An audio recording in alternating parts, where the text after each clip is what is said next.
Good evening, ladies and gentlemen. Welcome to the one and only Rumboyz Fantasy Network. This is Rumboyz After Dark here on the Rumboyz Fantasy Network. Make sure that you guys hit that like button. Make sure that you subscribe if you have not already. Share the content on all of your social media, okay? Put it on your Snapchat, your Twitter, your Facebook, your Instagram, all that shit. Put it everywhere. Share the content. Let everybody know that we're live.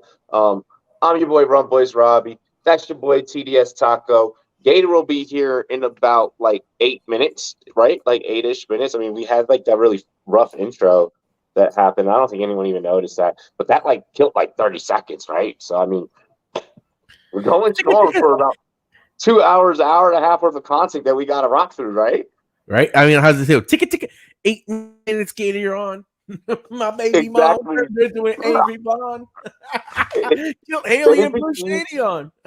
right. It is the eve before Christmas. So like Or I guess it's Christmas like Eve.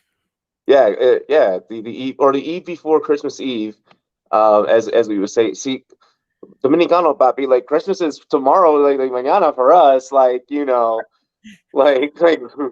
You're next day is going the day of Dominican. rest. I'm going Friends. It's Christmas Eve. Like y'all remember Phoebe going in. You know what I mean? Okay, Ross. Um, Hey, that's my la- guy. Ladies and gentlemen, like we mentioned before, this is Rumboyz After Dark. Really quick, want to give a big shout out to all of our sponsors. First up, GLD. Big up the GLD. Promo code GLDG Rum. Ice yourself out with any of your favorite team logos, whether it is NFL, MLB, NBA, NCAA. Hell, even Marvel Studios. Like, am I right, Taco? Like, you can rock a Wakanda chain. Like, you can put Captain America around your neck. Like, you can get fucking like Team Iron Team Man. Like, Team Spider-Man forever. Y'all see it. Y'all already know the vibes. Y'all yo, already yeah, know the vibes. we have the Spider-Man chain over there. Yo, like get on over there. Oh, speaking of GLD, brand new collaboration. We just released it yesterday. Yesterday at midnight. If you are part of the GLD gang, you got the Ooh, text message. Er- Look, gang. one of my favorite rappers, one of y'all's favorite rappers, probably currently the king of New York, Mr. Demon Time himself, Fabio Foreign, linking up, doing the Demon Time lineup with the GLD gang. So you can get over there. You can get your official Fabio Foreign pieces with Fabi, Foreign. GLD, with GLD. Promo code GLDG Rum.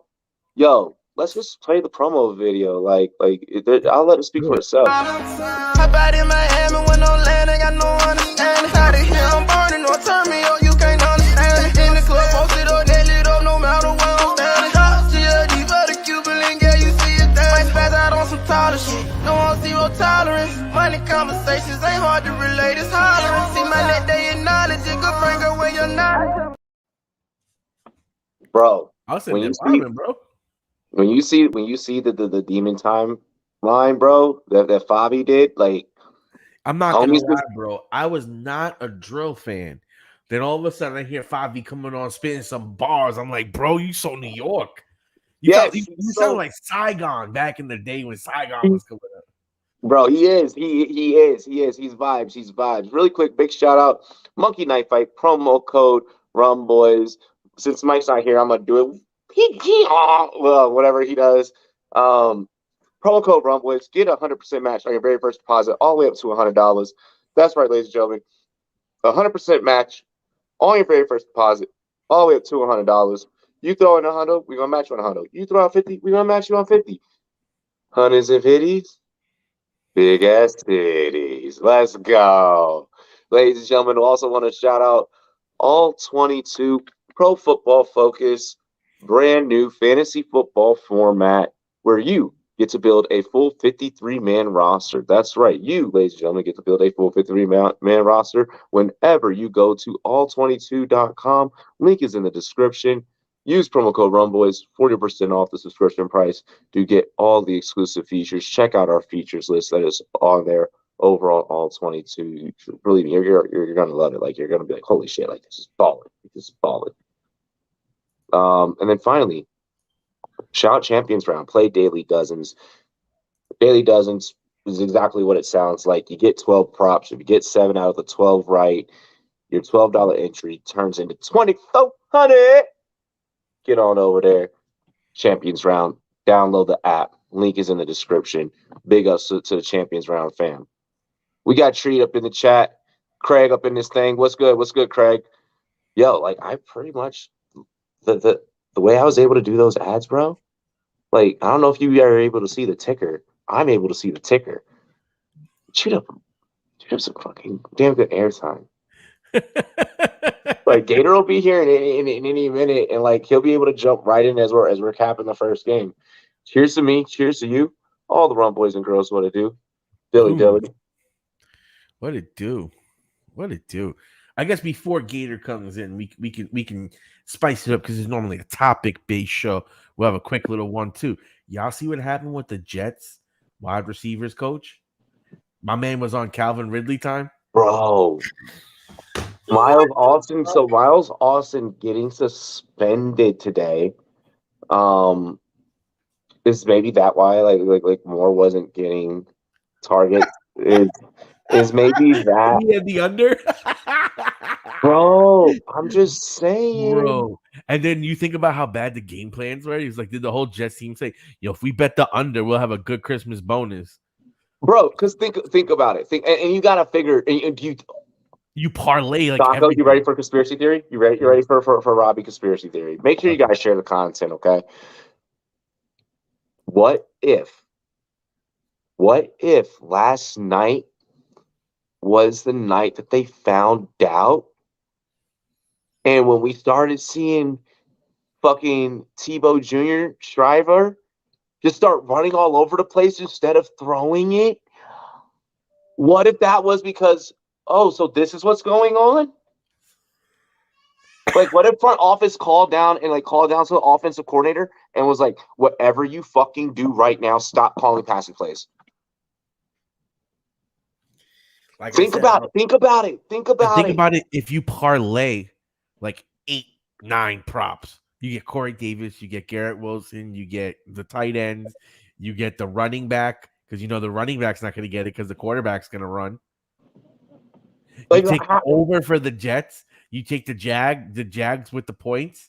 It's all on non-Jets game it's all on non-Jets games from what they said. I mean, go figure. I mean, of course. But look, we gotta add some fucking spice to this. Yeah.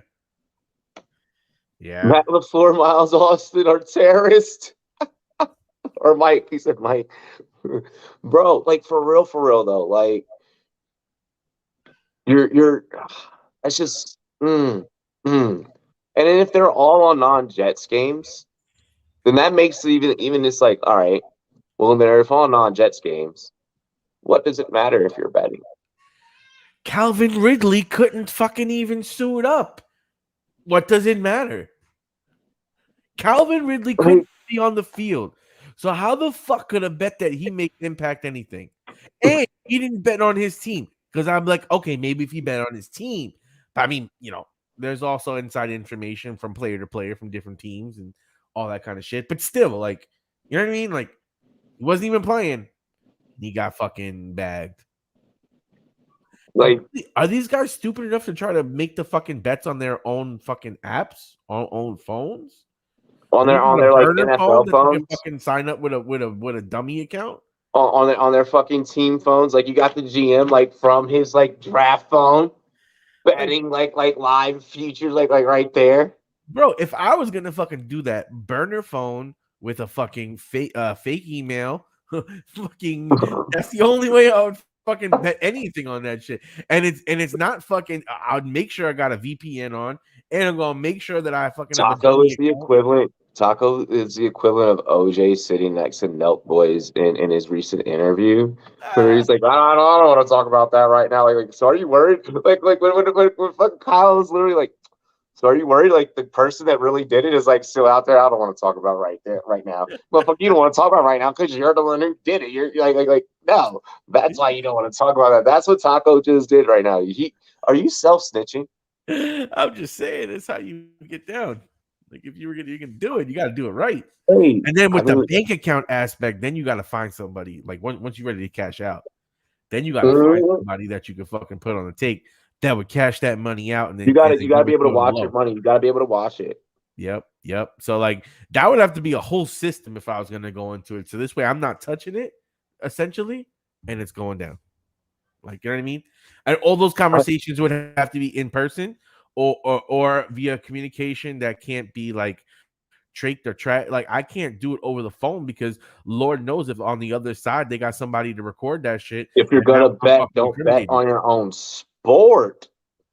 So is this more of a just don't do your own? You like is this more of a Hell no, professional brother. sports staff should be able to bet, Listen, but if don't we but they shouldn't be able to bet on their own sport. if you going in to bet to make money, you going in for business. And if it's business, and I know that sport better than all the other sports, guess what? We gonna build a system. We gonna eat. He said we going to build a still, I mean, you know that's how I get down. Like bro. especially if I got inside information. Why? How do you think Nancy Pelosi gets down? Oh my gosh, we're not taking that angle here. You're wow. Cole, you did not just go for that attack. But it was just low It's the hanging fruit, bro. truth.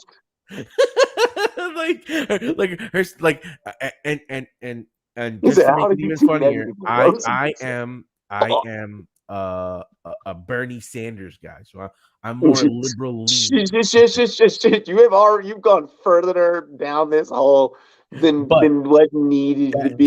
that chick's stocks are like fucking Oh gold. yeah. Like When you're beating out fucking Warren everyone, Buffett, bro. like come like, on, like like I'm trying to make Vince it like was magically right. All yeah, right. like Anyways, I'm trying to be like I'm not coming out of like any attacking. I'm on the same side, but bitch, you like that's if people bet in their own dirty games. mother. Yeah, that's what I'm saying. Like you have to have a system. That's all I'm saying. She was just an architect, as they say. I feel you. I feel you. I feel you.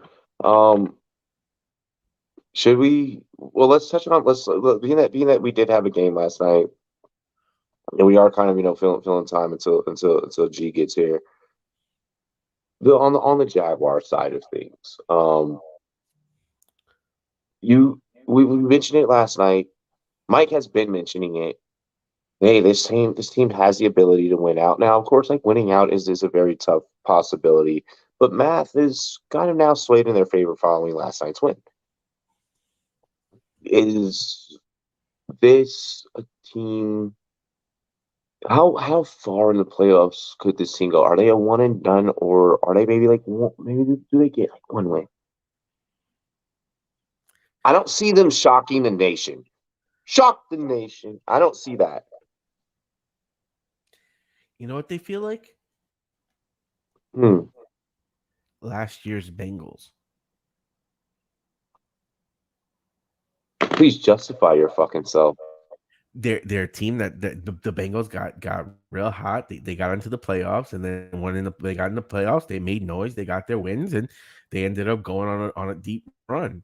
They have that Bengals feel. They have a top elite quarterback. Now their situations were different coming in. Like the Bengals Situations were are significantly different. you're right, but they have that Bengals feel of last year. Where I'm not Oh, saying they're man. going to go to Super Bowl, but they have that That's young kind of what quarterback. you're saying. That young You first realize the round. Bengals are in the playoffs, right? Are Yeah, going but to be in the the playoffs. Jaguars are going to make the playoffs probably. But you can't replace the team that already went to the Super Bowl last year and is looking pretty favored to be in the Super Bowl this year and They're try not and say that favored. It's gonna be tough. But again, I'm not saying. All I'm saying is the Bengals didn't start off great, but they ended great. I feel like you just find ways to say shit to just trigger me. Like, Yo, bro, what Trevor Lawrence has seemed to found it. He has a lot of weapons. They can score on offense. The defense is a little bit more than serviceable. They're a team that can go in there and maybe get an upset. It depends on who they're gonna play.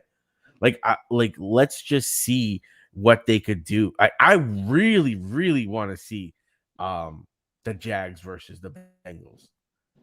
Like, I think they could win that game. No cap. What? I would take that bet. I would take that. If they Fuck match you just up. say? I think that the Jaguars. God, where's Gator? Please get here. Listen, man. If you see what a difference a coach makes. Trevor Lawrence has now started to step, like as we saw with Justin Fields when he started running the ball, and now he started really using his talents, and he went off and he emerged himself into an emerging star. That's what we're starting to see with Trevor Lawrence. He's finding the rhythm. He's getting his quick release. He's making his reads. He's more confident in himself. He's running the ball again. He's showing off all the skills that made him a generational quarterback prospect, to the point where you have to look at the Jaguars and say, as his confidence grows, this kid can do anything on the football field. Make no mistake about it. He is one of the most talented quarterbacks here. He has weapons. Now, unlike Burrow, who has elite top weapons with Chase and Higgins, this guy has more of a full arsenal of, like, everywhere you look, I have someone. So all I need to do is make the read, and then on any given night, any one of these guys can emerge and blow up, like we see. And he's also tough as fucking nails. From Kirk. He's also tough as nails, and he'll run, and Joe Burrow is just a robot. Pollard or Walker, half PPR. That's so fucking tough. My heart says Pollard. Yeah, he's been hot lately too.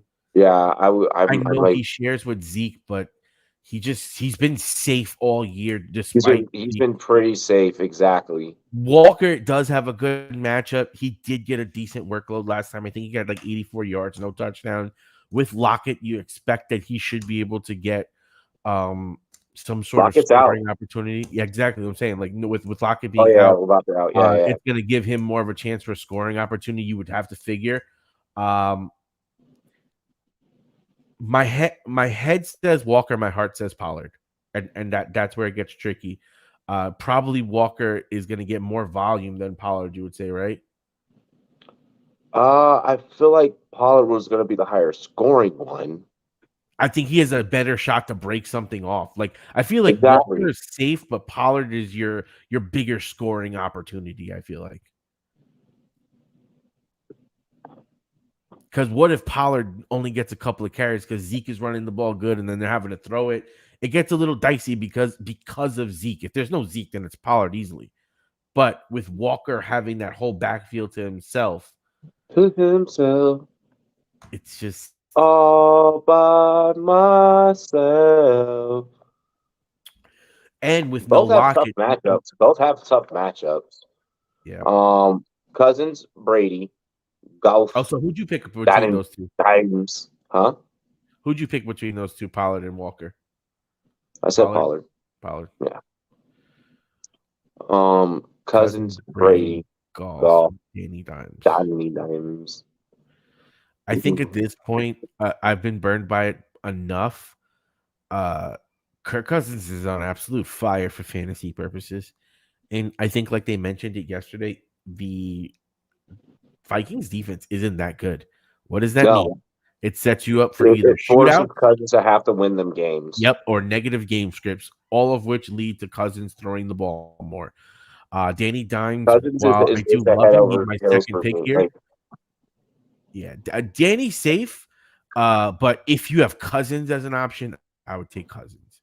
For me, it'd be Cousins, Golf, Dimes, Brady. I don't know. Who's Detroit playing? Huh? Who's Detroit playing? Detroit. Detroit is playing Carolina. Yeah. That defense knows how to play clamps. Yeah, definitely. Hey guys, what is going on, fellas? Taco, why you giving Robbie such a hard time? He's blowing me up over here on the phone. I'm trying to listen, bro. As get ready for this whole kids like to say, I'm too hot to handle. Hot damn. I hear you, brother. How you fellas doing tonight? We're I'm good. doing We're great. good. This man came in and he was like, I think that if the Jags had to face Cincinnati in the playoffs, that they would beat them. He's like, Trevor Lawrence, Trevor Lawrence. That I'm like, Joe Burrow, bro. Like that's it. Like that just speaks for itself. So yeah, like, I'm happy that you're here. Oh, so I mean, you wanted me to hang on, who- hang on, Taco, hang on one second. So you wanted me to sit here and say the Jags would not beat Cincinnati? No, I just needed a level fucking head. I needed a okay. level head. All right. Well, So what would you say in that matchup? Who do you think would win, Gator? I think that would be a great matchup, to be quite honest. Both high-powered offenses. And here's the thing with Jacksonville, as we saw last night, they played in shit weather, and I mean those. Nobody on the receiving game was worth a damn last night, which we said that going into the game. Their fucking receivers coach has been gambling. Okay, No. That's the Jets. That's the Jets receivers coach. I'm kidding. Just I need to stop trying to make that a conspiracy. I want to come back to that though. No, fuck it. I'll go right there right now. Did we not learn anything from Calvin Ridley? Like, what the fuck are we doing on the sidelines? Like, we spoke about is that. Is this a teaching or a coaching thing here or not? Anyway, I think it would be a hell of a game. I don't know that Jacksonville is ready to win that big of a game yet, but it would be a hell of a game. Yeah. I don't think that. Yeah, I think that it's a while before. No. 2 years. I think next year. No, I was gonna say not. Like when I say like a while, I mean I don't know. Trevor's hot right now. It's like you tweeted that out. You could probably see. And he understands the game so much better than he did last year. And actually, no. Here's what I'll say. Here's what I'll say. Because what I'll slightly change what I was gonna say. You could see them two. I don't want to say Monday night, but like you could see them two being a Sunday night game next year. Like I could see that. I could see that. I could see that being a standalone. And they could win Thursday or Monday. I think that could be a game. I don't think you give those two teams a short week, unless it's like coming off a bye. Play a Thursday night game or play that Monday night game going into a bye. Bye. That's what I would. If I'm the NFL, I'm trying to put them two up against each other, and I'm trying to do that like week 4. Yeah. When it's nice out. It's got to be nice out. Put them in Cincinnati. Cincinnati deserves to have home field of that. I get it. Put them in Cincinnati, but it's got to be at least, decent weather. It's got. If we were schedule makers, we would make like the greatest fucking matchup. Although I think in a cold weather game, that Jacksonville team that team looks like they're no. It's both teams. We want to see both teams high flying through the air. We want to see we want to see 1,000 yards in the air in that game. That's what's going to happen. If it's a cold weather game. Can you imagine Calvin Ridley, Christian Kirk? Bro, that's the thing about them.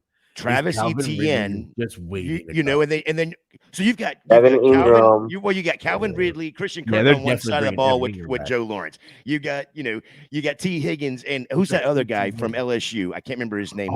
With Ridley, that receiving core. What's his name? Jamar Chase. Jamar Chase. He's on that Cincinnati team too. Don't ever forget Jamar Chase's name. Wow. No, I was trying to get you to jump in there and go, oh yeah, Jamar Chase. He's pretty good. He's pretty good. I was like, are you really gonna do this? I was like, getting like pissed. I was like, right. No, tell me he's not forgetting the second best wide receiver in all of football. In all of football, baby. All of football. No, that would be so high power, dude. Somewhere, every time I say that, Cooper Kupp is like, he's an asshole. Like Tyreek Hill must not really like y'all. I mean, Tyreek There's no respect on Tyreek Hill. No. He's a top 5 dude. He's just not number 2. To think that he's not better than my favorite. He's not my favorite to watch. Listen, Tyreek Hill is a top 5 wide receiver, no doubt. But he's just not number 1, and he's not number 2. That is reserved for Justin Jefferson, Jamar Chase, and you can flip flop them how you want to. That's those two spots. You can argue with me as one, but Devontae Adams over whatchamacallit? I still do that every day. Over who? Over Chase. Okay. Now, listen, I did not realize that smoking dope was legal in New York. Bro, I mean, I like Chase and all, but give me Adams. Adams is a Listen, monster. I have No, more Adams is a shares. monster. I have more shares of Adams than I do of Chase in fantasy. And the reason that is because I was drafting in the 7, 8, 9 spot and not the 4 or 5 spot.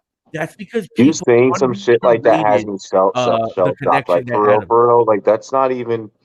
Anyway, y'all ready to walk the slate? Let's do it. Let's do it. Good Lord. Chase has like 1 season under his belt. One. Do it for some This years, is bro. second. This is second, bro. Yeah. What up, Silver Raptor? This is Jamar Chase's second. You're not gonna. I'm not doing it. I'm not. You're not gonna sit here and fucking try and really convince me. Don't You're not. No. No. He made MVPs out here, bro. Bro, you're no. Bro, straight up, Jamar Jefferson, Jamar Chase, and like Gator said, can easily be flip flop. Justin Jefferson. Or I'm sorry, Justin Jefferson. Hey, you did it with Joe Lawrence in second. I know it. Bro, like you're insane. Hold up, really quick question. Gabe Davis, Marquise Goodwin. Marquise Goodwin is been bad at been off, not practicing.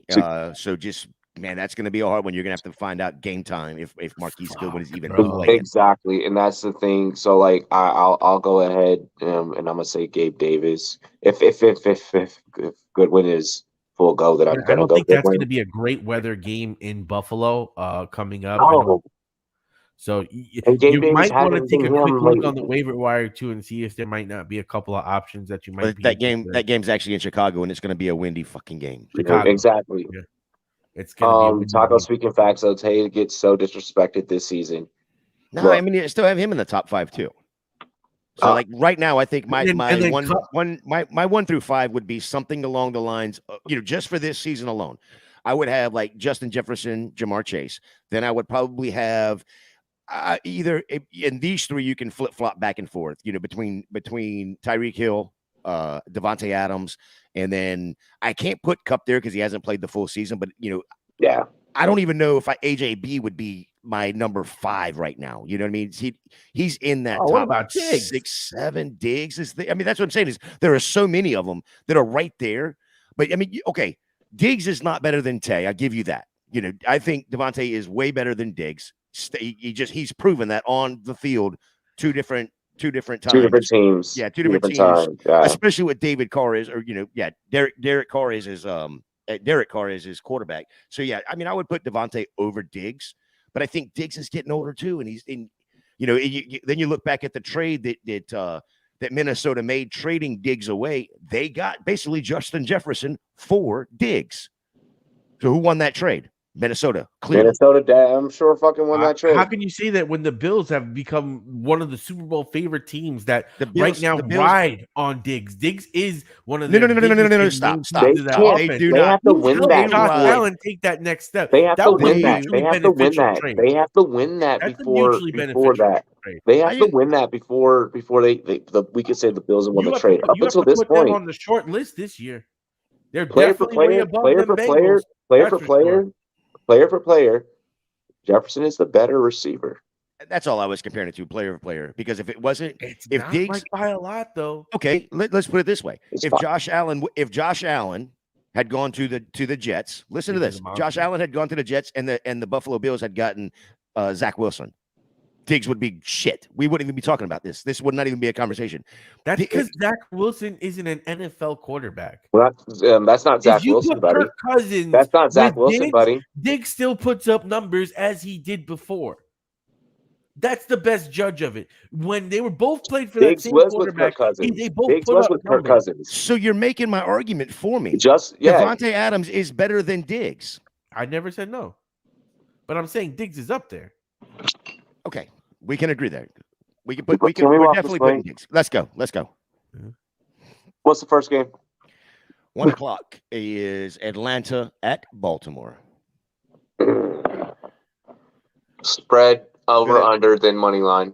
Going to be a little bit of rough weather, and so it's a negative 6.5 point spread for the Ravens with the over under 34.5, and the money line is negative 275 for the Raiders, plus 230 for the Falcons. What were you saying about weather, bro? Yeah, the weather up there is going to be pretty rough too. I'm getting over to that as well. Fuck, bro. At this point, you might want to bench all your receivers from fucking. This could Baltimore. this could very well be a very similar game to last night. Last night. Maybe a little bit more scoring, but it's going to be not. I don't think that you get more scoring. Well, Give me Gus Bus and Terry Algier, baby. Is Lamar going to get the opportunity? Lamar is out. Lamar is Lamar is 100% out. 100%. He made a out. business decision as you wanted him to do last night. He is out. I told you. He's still hurt. There's a difference. There is a difference. You weren't pleading that case last night. What? Anyways. I'll give you real quick. Devin Duvernay's out. Of course, he's gone to the IR. Lamar Jackson's out. Marcus Peters on the DBs. Let's see. That's pretty much it right there. So yeah, Lamar Jackson out. It's going to be a running game. That's what they've done the last couple days or last couple weeks. You know, that's going to be. You're looking at what back-to-back games of 120 plus yards. For JK, and now he's going up against Atlanta, who is gives up the 7th most points. I got a question rushing. For you guys. So, what do you do with Drake London? Well, here's the thing. You got so Marcus Mariota's gone, and the only other big injury, at least right now, is Caleb Huntley, which gone to the IR. So leaves room for Algiers, which looks like they're going to go that route anyway. In Atlanta, is running Algiers. Looks like they're moving Patterson. Not necessarily back burner, but they're going to let him run more slot, more outside, and become a secondary running back. I hated when they started putting him more in the backfield like that. I mean, it worked out for him. They had to. It works out. When they first started last season, he was on fire, but they used him more as like a scat back, and like they threw to him and they did stuff like maybe towards like week 14 last year, they started treating him more like a traditional running back, and they were running him into the line and trying to do stretches and dives and draws. And it's like that's really not what his skill set. He could do that some, he could be somewhat good at it, but it's not his strength. His strength is to get the ball in open space. It's that skill set that made him a top 100 player for the very first time in his whole entire motherfucking career. It's the very first time that he actually enjoyed motherfucking playing football. If you look at it, he was doing more pass catching in the first half of that year last year, and as he tailed toward the end of that season, he did less pass catching. They used him less in that role, and if you look at it, that's actually when he caused a dip. Am I right, Gator? Yeah. Yeah, I didn't like the way they used him. They used him more like in the beginning, right? More like the Debo style. Yes. And then when you started running him, I didn't like the dives of the that was not good. Yes. But it worked. It worked. What's up, Albert? But you also he took wear and tear that he didn't need to take. Mm-hmm. He's not big enough to do that. And now look at him this season. I don't think he is. What is he like? He's like 195 or huge. Is he? Yeah. Because he's a wide receiver converted. I would use him as a receiving running back that I could use. And yes, I'm going to run him sometimes into line, but I want to do that maybe like he's always been used this way. I want to mitigate the amount of time I'm putting him into high impact. None of this is new with Cordell Patterson. What are we talking about? But now we're seeing the change in fantasy. We're seeing Algier now becoming the primary lead dog. And when you look at it for this kind of a game, I think that's a must start. I think because Algier must start. Yes, I'll say that. To those people that still do have Drake London, do you consider starting him? Is he a bench? Considering the weather that we have, that's going to be a play in here with the rookie quarterback. It's a must start depending on really quick disclaimer because we are doing a slate walk. Words like must start because we are going to be covering so many different players and so many different props, and hold them. If you're in the chat, hold those with a grain of salt, because I don't want you running in, being like, oh, well, like I heard Taco during the first half of the show say must start about Algier. So now I'm going to play him over, give me something weird. Miles Sanders. Okay, yeah. I'm gonna play okay, obviously don't fucking do no shit like that. You know, Right. You're only as loyal as your options. Like if you have better options, you take them. But when you're in that flex and you have guys that are out and no, you I'm need to just make saying it improvements, because there's people that'll sit back and be like, I heard my start. you're right. And then you'll be getting a message. You said Disclaimers. yeah. Okay, so Anything let's. that you yeah. What are some props that we like in this matchup? What are we looking at? We'll do one passing, one rushing, one receiving, and if we have anything really cool or fancy like defensive or kicking, Young Wei Koo, Young Wei Koo to probably knock down like 2 field goals in this. I like that. I like that prop. Yeah, I mean, I'm going to go back to the Algiers for just a quick second. 2 weeks ago, or 3 weeks ago, rather, week 13. I think I talked about this last night. Week 13 against Pittsburgh, 52% snap share, 10 attempts, 52 yards. Week prior to that, 39% snap share, 11 attempts, 54 yards. Week prior to that, 55%, 8 attempts, 55 yards. That's 3 games in a row of 50 yards or more, right? Then you had the bye week. He comes out last week. He's RB1 in the system, plays 49% of the snaps, gets 17 attempts, 139 yards. I bring that up to show you this. Right now, I know it's against Baltimore, but right now, 57.5 rushing is his line. I like the over right there. I really like the over. I would take the over. That I agree with.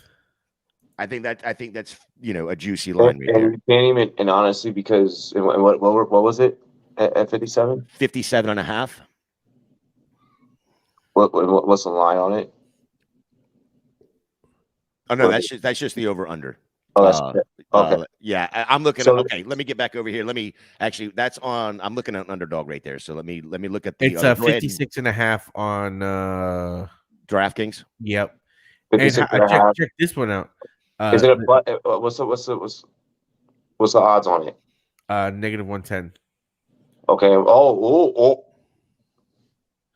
They I'm have showing 56.5, negative 105. I mean 105. Excuse me. I was looking at okay.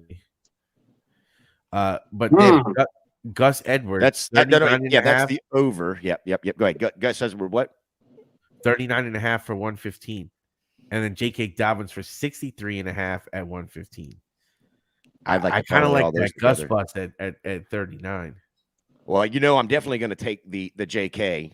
And put that with probably Tyler Algiers and add at least 2 more pieces to that. Yeah, because all right, so because when we look at this game now, if we work this game and handicap it inside out versus working outside in, right? The inner game props, Vegas expected you to log into your app and DraftKings expect you to log in your app and see just the initial lines. I just feel like you don't pick like the side. Maybe if anything, you play like a spread or like you play over under. I'd probably play the under. I'm not going to play the spread or the money line in this one, but I'm going heavy on the action inside of this one because of the juice. It looks like that the lines are feeding the juice here, expecting casuals to not play these. Because the casuals are going to get so overwhelmed with how big the slate is tomorrow that you're going to get a lot of parlay. You're going to get a lot of parlays where it's money lines. Spread, over under. People aren't going to be looking at inner game shit, so they're burying these lines. Is what it's looking like to me. Mm-hmm. Gator, what's the weather conditions there again for this game? It's supposed to be windy for sure. Let me get over here and see if I can find what we got here. I was looking at this earlier. I tell you, where I get my weather stuff from, though, it's Kevin Roth, Kevin Roth, ROTHWX on Twitter. Freaking phenomenal dude. Not seeing anything on that particular one. He did put out a chart, though, for the Cleveland, Chicago, which Baltimore's not too far from all that. But, of course, Cleveland, Chicago is going to be the most windiest because of where they're at on the lake there. Got it. It's not going to be nice though. I mean, it's still up north. It's still going to be cold as shit. Weather this weekend is going to be fucked in more places than not. Yep. Feels like more of a running weekend than our Yes. normal air raid type prayers. Yeah, here's one on the passing side of things that I'm kind of questioning right now. Mark Cordell? Andrews. No, Mark Andrews. Oh no. He's been trash, bro. No, 43 Mark. No, I agree 100%. That's what I'm looking at. They're giving 43.5 on the over under. 43. I think I would take the under. I think I would take the under. Both of them are sitting at negative 115. Yeah. But over the last 2 games, 2 of 6 for 17 yards, 3 of 7 for 31 yards. Yep. The trend is with no Lamar Jackson, they're not passing the ball. And you can look back to last year and go, well, Huntley was so good in the passing game last year, blah, blah, blah, blah, blah. But so Hollywood Brown was there. They do not have anybody else. Well, on the outside. You do have Bateman that's out as well. But with Andrews, when he got hurt, I forget, I think it was maybe week 8. He had an injury that ever since that particular, I think he missed 1 game from it. Since that injury, he hasn't been the same. And now with the quarterback change as well, you've seen that's almost not helping. That's not helping anything at all either. No, I mean, I'm at the point where if I'm in a league and I have a better option at tight end, I am benching Mark Andrews. You almost have to. Let's be honest with that. If I have fucking I don't know what options I might have at tight end right now. Like if someone dropped Goddard and you picked him up, I'm fucking starting him over fucking Mark Andrews. Which no brainer. But real quick, I need to apologize to everybody last night because I missed the prop last night. Trevor Lawrence screwed me last night. I lost it by 2.5 yards. Oh man! I had the Travis Etienne 2 touchdown or two receptions. I had Evan Ingram with 4. I had everything. Oh my God, I was that 229 killed me. So I just wanted to apologize to everybody that followed that or did it because we were in the money into that last pass. My card, same thing fucking happened. I had missed the Ingram touchdown. Yep. All right, beer 30. Hang on. Yes, sir. Damn. How about this? One last one on this game. One last one. Patterson has an over on receiving yards of 6.5. What? Yeah. The receiving prop for Cordell Patterson over under 6.5, negative 125. Yes. Over. Like, you know what I mean? Like, is that boosted or some shit? Nope, that's not boosted. That's straight up on here. Yes. Gator, did you hear 6.5 receiving yards, fucking 125 for Cordell Patterson. Easy money. The 6.5? Yeah. Well, all right, what we got next? Let's get into another. Let's see if we can knock out two games here before halftime. All right, let's go Detroit, Carolina. Oh, yeah. You like that one? All right, let's go Detroit, Carolina. And the lines on that one are 2 points. Let's see. Oh, wow. It's a 2.5 point favorite for Detroit, negative 120. You've got over. Why is this thing doing this? The over-under is 43.5. Yep. And then and the money line is a negative 145 to Detroit, plus 125 to Carolina. Mm-hmm. Mm-hmm. Wow. Incredible. Sensational. Yeah. That seems like that spread, you're just that spread, like it just seems so doable. That just makes that you almost have to hammer that 2.5. It feels. I'll give you the 2.5. Yeah, it's Carolina. I agree. Yeah, like Carolina's the way that Carolina's defense has me believing. Like Carolina's defense is probably, I would say, on the same level as the Jets. Like it can't be that much better than the Jets defense. But the Carolina offense is I'm not really worried about Buck getting it done. That's the problem, is that Carolina's offense is questionable, which is why I take Detroit on the money line. Yeah, and Detroit defense has not been horrible since they play the Jags. They've done pretty damn good. No. Detroit as a team has not been horrible since that fucking Hawkinson trade. They have been a completely different team.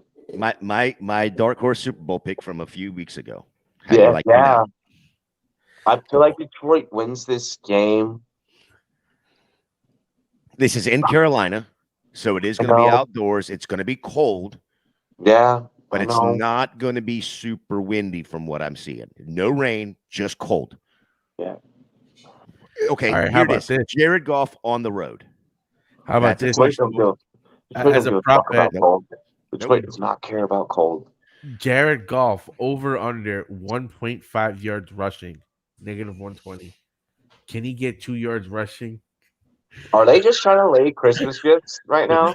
Like, bro, those are the kind of you can get that yard rushing and then get sacked and lose it. Is the problem? Yeah. I don't think a sack or get sacked. Or yeah, he can get sacked twice in the game and lose every bit of those yards. That's the. Oh my goodness. Okay, if I you're not looking at the lines. Are you Robbie? No, okay. You two are piloting. I am going off of Okay, so let's talk about receiving yards. Just for a quick second, and I'm going to give you a player. You tell me where you would put his over/under. DeAndre Swift. Just receiving. Receiving 24. 24.5.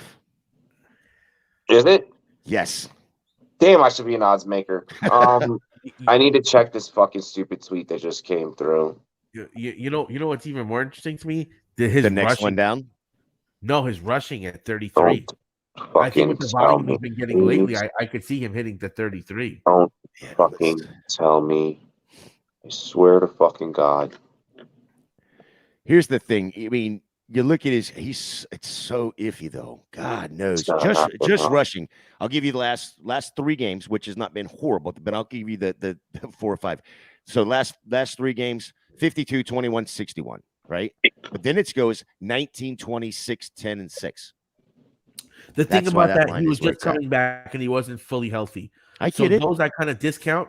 And right now, I feel like as far as like the lines, I feel like they probably haven't factored that in. 30. And the swapping of Jamal kind of coming out just a little bit more, giving him more touches. Because let me see, last week, Jamal only had 13 attempts.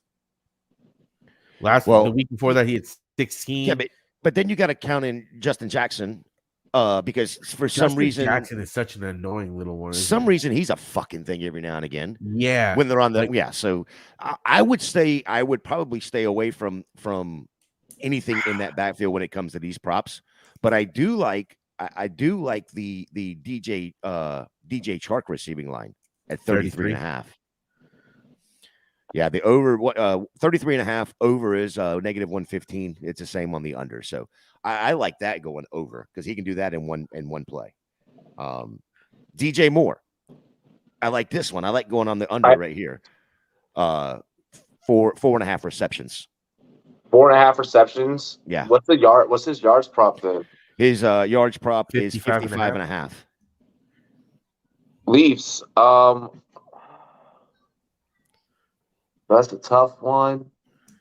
We might. It's gonna be different, like, because I don't have I don't even know if Red Zone's live tomorrow.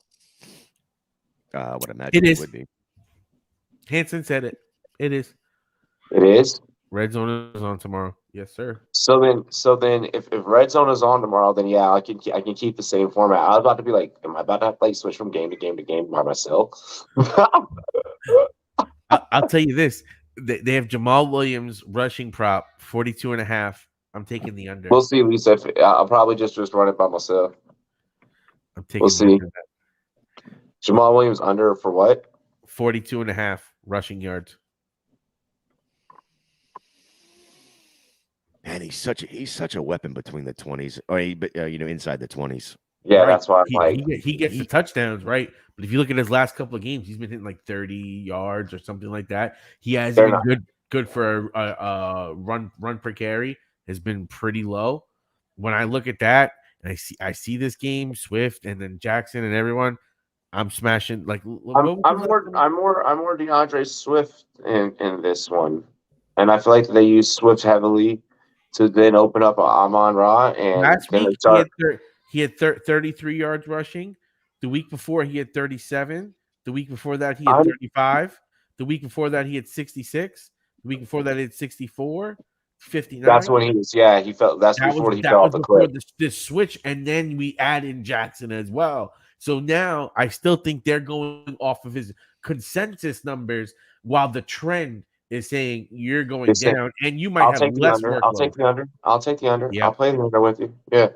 Yeah. I'm with that. I'm gonna put that in my little pocket. I feel like the line is maybe closer than what it should be. I could see. Fuck, I could see Detroit really. As much as I want to take Carolina to cover the 2.5, no, and I would be kind of open up with that. Like the more and more we get into this, I can see Detroit very quickly being like Panthers go back to being little tiny baby kittens, like because like we also said, the offense for Carolina can't sustain. It's the same. Carolina's like Taco said. Carolina's the Jets. You have a great defense. Your offense can't win you games. Significant amounts of turnover at QB. So, I mean, it's a very similar situation. There's actually very similar situations on the offensive side of things. Guys aren't getting targets. We're practically almost taking the under on most of these guys' receptions. Mm-hmm. I'm thinking Lions by 10. Like the deeper we go into it with the player props, the more I'm like Lions by 10. Like then that number starts coming out to me. Yeah, and I like that because like you say, right now it's at 2.5. If you need to go lock that in because that's going to change as the money hits, and then of course as game time gets closer, it's going to change. It will probably close somewhere close to a 4.5, 5, somewhere in that range. I would imagine before game time. Damn, I like that we're doing this way. Because you ready to move on to the next one? Yeah, let's see if we can fit in one more. We have about 6 minutes of airtime. Right. Let's see if we can fit it in. Buffalo at Chicago. Now, weather-wise, this is supposed to be one of the gustiest games of the day. Not sustained winds, but gust up in the 35-ish range. Your line is Buffalo giving 8. Over-under is 40.5. Money line is negative 390 to Buffalo, plus 320 to the Bears. Plus 20 to the Bears. 320, yep. God, plus 320. God damn. Yeah, fuck it. We'll breeze through this one. Look, it's Buffalo. Like, am I really gonna try and make a case for the Bears? Like, I know lately I've been trying to be more controversial with like some of my takes. Been very brash lately. Is that why you support the Bengals so much? No, because Jamar Chase is the fucking beast and he's your goddamn daddy. You better respect it, okay? Oh, so is Joe Burrow. Oh, please. I pledge allegiance to Big Joe Burrow of the United States of football and to the republic for which my fantasy football team stands, one nation, under Jamar Chase, under the fantasy football gods, undividable Cincinnati, the Bengals for all. You want to whip through this? To that Washington chain you wear. Here's a couple lines. Here's a couple lines. You said you wanted to whip through this. Rushing, Josh Allen over under 48.5. Over. That's I'm hammering that at a negative 120. Over would be a negative 110. The passing that jumped out at me is because again this is going to be a super windy game. The big one that jumps out is Gabe Davis at plus 37.5. The Dawson Knox at 27.5 probably jumps out a little bit more. I'll probably play more of a Knox on that. than Davis. Right. I Okay. would, it's hard to even bet on that. Stephon Jump Diggs. off across the middle in a windy game. Yep. Stephon Diggs, 64.5. I just don't know if you. I mean, that's going to be a tight one to With get the with the wins? win. Yeah, with the wins. He's plus over is plus 100. Under is negative 130. Your other rushing lines, James Cook at 30.5. What's Singletary at? Singletary's at 47.5. And David Montgomery, 49.5. I feel like it's over for Montgomery. It's under for Singletary, over for Cooks. And I would go over Montgomery, under Singletary, under Cook. I think Cook, yeah, really? I would go under with rushing. That's rushing. Yeah.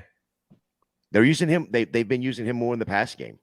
Is it? Wait, is this? Yeah, this is rushing only, right? Yes, rushing only. Well, yeah. Stephon Diggs, over or under 5.5 receptions. It's going to be a tight one, I think.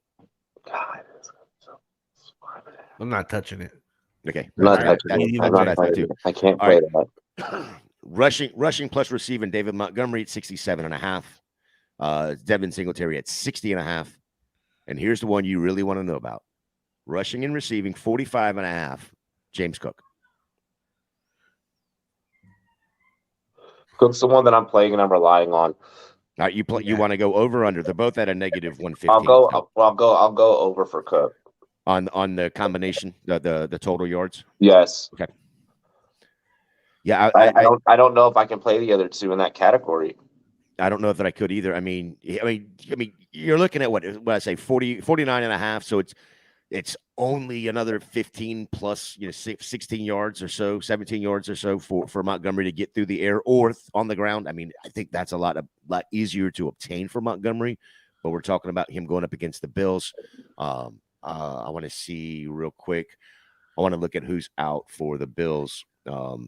Josh Allen rushing attempts over under 8.5. Looks like 8.5. Ed Oliver's I say if you're gonna play that, then you need to play alternate, but you can't. But you can't go too low on it. You can't play it no less than. You know what I'm gonna do? I'm gonna hammer the over. David Montgomery with rushing and receiving at 67.5, because with no Von Miller, no Ed Oliver on that defensive line. I can respect that. I can respect that. I think he can probably get 70 yards on the ground without having those two. With the threat of Fields rushing. I mean, Fields rushing right now, they get the line set at 77.5. So if he gets anywhere over 50, you're gonna hammer David Montgomery. He's gonna get 55. I'll just alternate down just like a little bit below the 77.5, and then I'll fucking take the David Montgomery at the overhead. Yep. Yeah, I think that's a nice play. That's a nice play. I like that. Oh, wow. Hey, guys, we really did that. Like, oh, shit. We did that, like, right on time. Yeah, for real money. Ladies and gentlemen, we'll be back on the second half. We're going to continue walking the slate, and then also, throwing out some fantasy takes, as we walk through the slate. Make sure that you guys definitely share the content. First, a quick ad from our homies over at GLD, followed by, of course, Holiday Push, because I'm playing it all the way through the holiday season. Big shouts to the homies over at Equally Opposite. Hopefully we can get these boys to perform for you live for the Super Bowl. It's definitely unique the way that the homies get down. We're going to get into the GLD commercial, Equally Opposite track, and then, of course, a word from our sponsors over at Monkey Knife Fight. Let's go! Hop out in Miami when no land, ain't got no understanding. Out of here, I'm burning, or turn me up, you can't understand it. In the club, posted up, they lit up, no matter where I'm standing. Drop GLD for the Cuban link, yeah, you see it there. Might spaz out on some taller shit, no on zero tolerance. Money conversations ain't hard to relate, it's hollering. See my net, they acknowledge it, good friend, girl, where you're not. It wasn't me.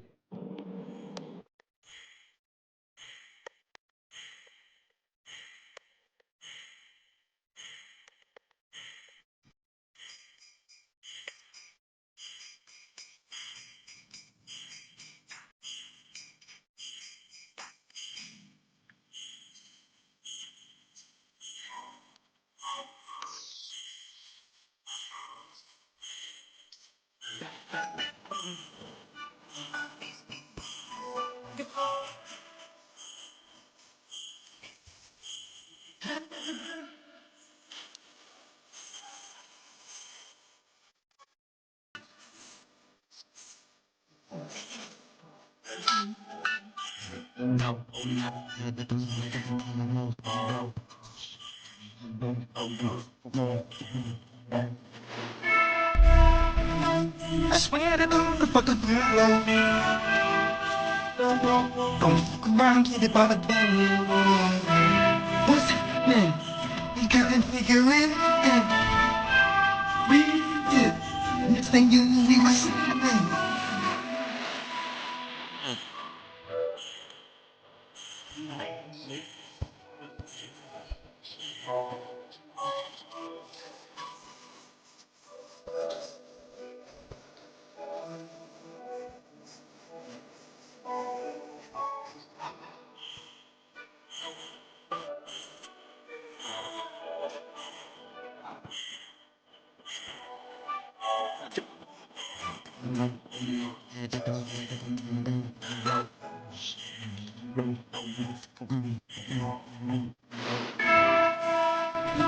I swear to God, the fuck up.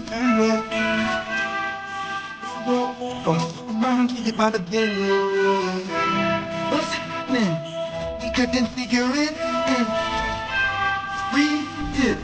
Next thing you knew, we were sleeping. What's happening? We couldn't figure it out. We did. Next thing you knew, we were sleeping. What's happening? We did. What's happening? We couldn't figure it out. We did. Next thing you knew, we were sleeping.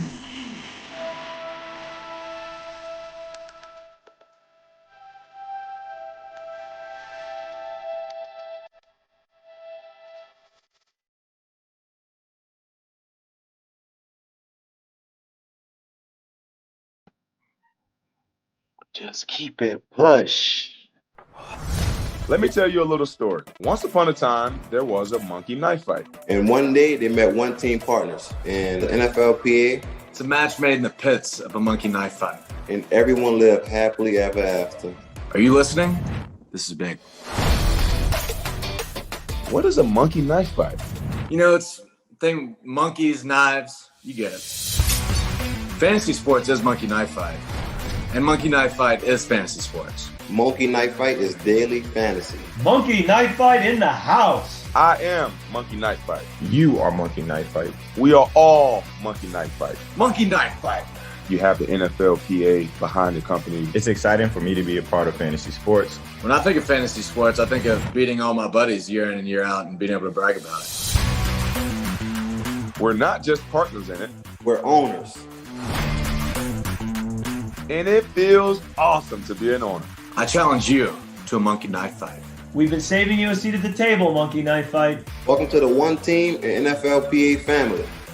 Monkey knife fight. Welcome to the family, monkey knife fight. Welcome to the game, Monkey Knife Fight. Monkey Knife Fight! I challenge you to a monkey knife fight. Monkey knife fight. Monkey knife fight, monkey knife fight, monkey knife fight, monkey knife.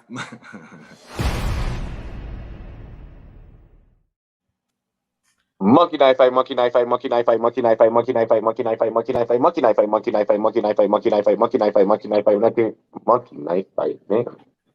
But the way that like Pat is just, or not Pat, fucking Mike is just like on the just go with that shit. Like he's just ready. He's like, I don't know how he does that. That hurts my lips.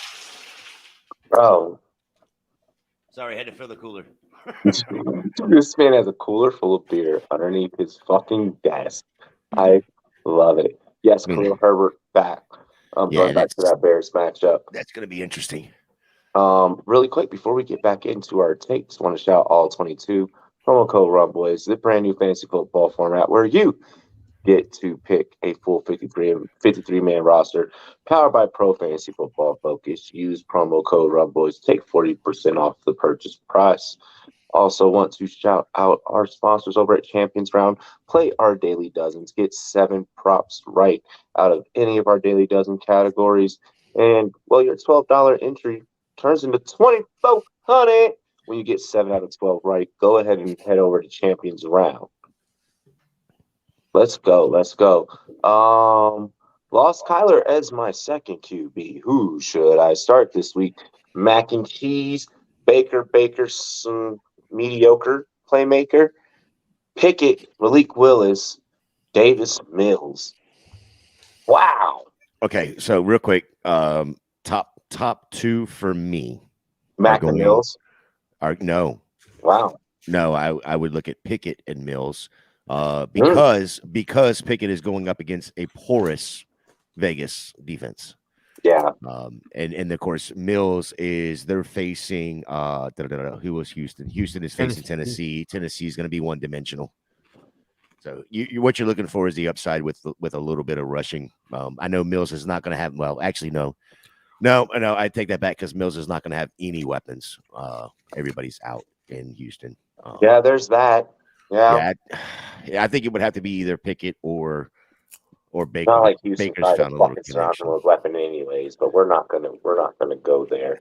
That's okay. So, this is QB2. Okay, it's a QB2. Yeah, so you're good. You're good. Yeah, I would go. He said I would go it's Pickett here. QB. Yeah, Mahomes is his first, so I would go Pickett there. Taco, what do you got before I lock in my final?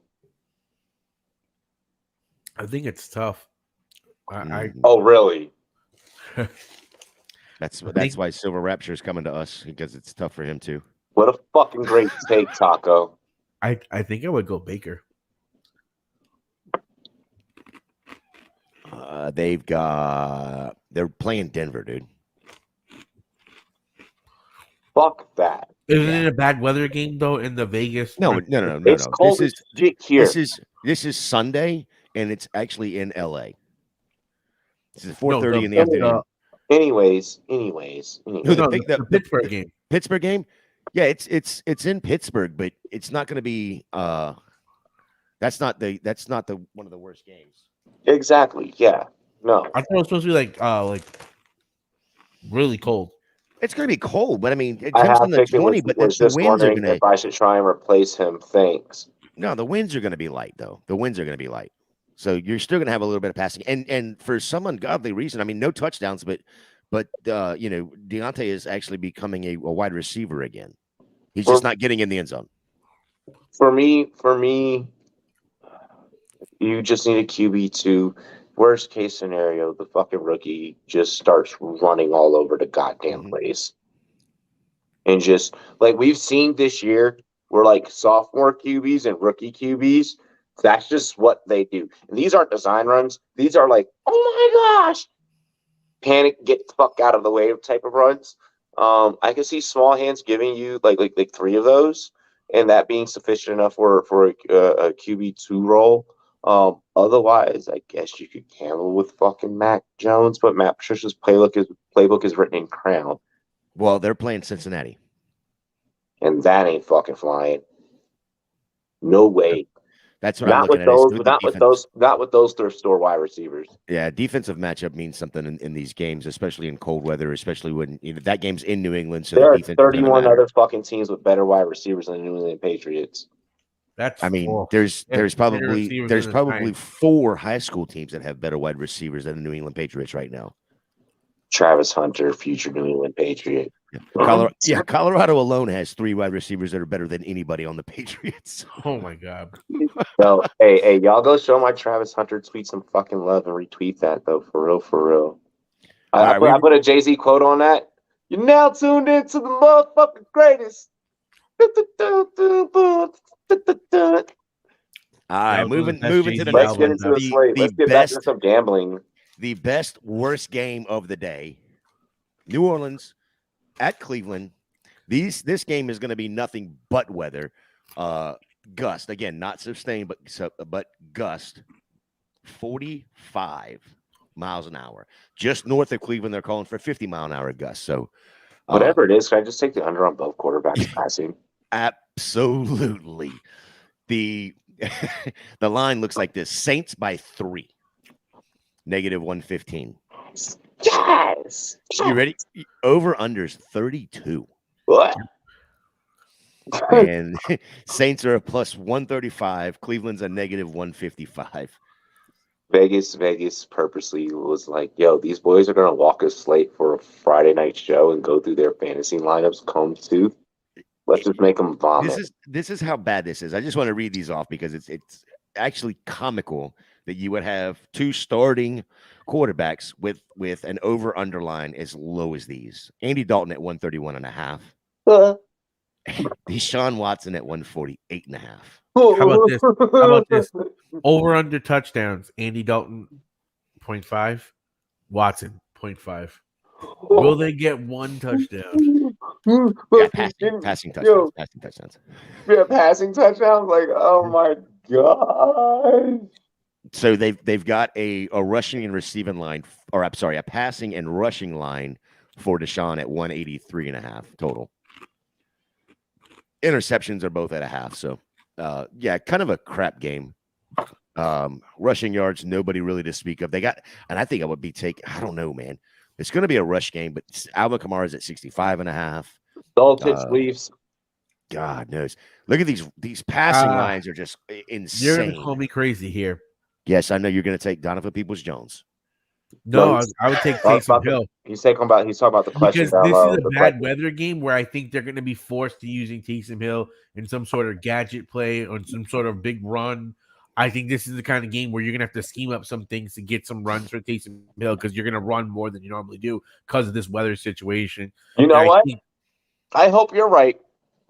Motherfucker, I've never wanted you to be right ever in my motherfucking life. You know what sucks? I hate that you say that because I'm facing Taysom Hill in one of my playoff weeks. Here's a fuck up. That's another reason why that's another reason why I guarantee you, like last week, I guaranteed Waddle was going to go off. I guarantee, based on the fact that I'm facing him in the playoffs, Taysom Hill more than likely is going to have a good game. Okay, so DraftKings does not have a rushing line for Nick Chubb. They do have a combo line, rushing and receiving line for Nick Chubb. That is at 90. Listen to this, 92.5, right? Mm-hmm. He's not getting a lot of receiving work anyway. So you're basically just counting all rushing yards. But then I roll over to Underdog, and Underdog does have a rushing line at 81.5. So for what it's worth. To be quite honest, I don't know that I'm touching. So here's what you do on that. Okay, this is why you look at multiple books. Absolutely, you do not fuck that DraftKings line. Yeah, I don't think you touch anything in this game other than possibly the over on Taysom Hill 45.5 rushing. I'm still nervous on that. I don't even think you can touch a line on this game for real. No, I think that's the only one that you could touch. The over-under's too low. The over-under's too low, and the spread is it doesn't have a controlled variable. Yep. So that's a quick one. I think that's easy. We're done with that one. Unless you got something else, because I'm not touching that game whatsoever. Okay. Not even a Taysom Hill prop, and I'm sorry, and I love you, bro. I'm taking the money line here, though. In fantasy football, that Browns defense is going to win some people some money this week. But in fantasy football, that's money that's already spent at the beginning of the season. Those dudes already paid. We're talking about instinct. Yeah.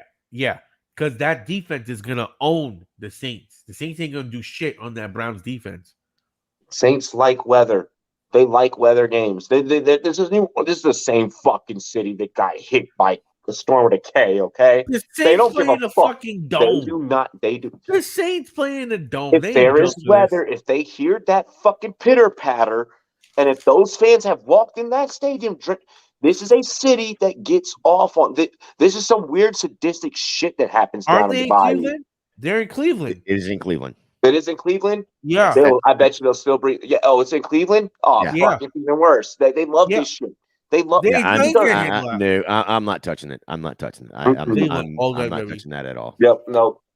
All right. Moving on to the next one. Seattle at Kansas City. We know what the weather isn't going to be in Kansas. It's probably going to be snowing. Casey's clinched. Wait, Casey's clinched. Before you go further, Casey's clinched, correct? Yeah. It's hard. The line is 10. I'm sorry. The spread is 10. But they're still playing for the bye. Remember that. Yep. Over under The 40. Bills have number one. Number one is the only seed that gets to bye. Yep. They're like tied, I think, same record, I know, right? I know. No, KC has a tiebreaker.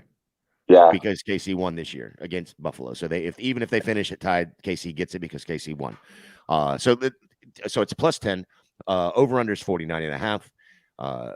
The money line looks like plus 360 for Seahawks and a negative 450 for your boys over there in Kansas City. Something doesn't feel right. So passing TDs, this is 1.5 for Geno, 2.5 for Mahomes. I'm taking Geno. Something doesn't feel right. Something doesn't feel right. Well, you got to remember that There's no Tyler Lockett. Remember that. Yep, Tyler Lockett's out. We don't know about Marquise Goodwin right now. So we're taking a lot of gambles on this one. They're saying he's likely to play, but he has not practiced at all this week. I figured out what's not right. So Goodwin. I'm just going to count on Goodwin being out. I'm going to count on Lockett being out, and Noah Fant showed up on the injury report with a knee injury. They're saying day to day, so that's kind of worrisome there. I just figured it out.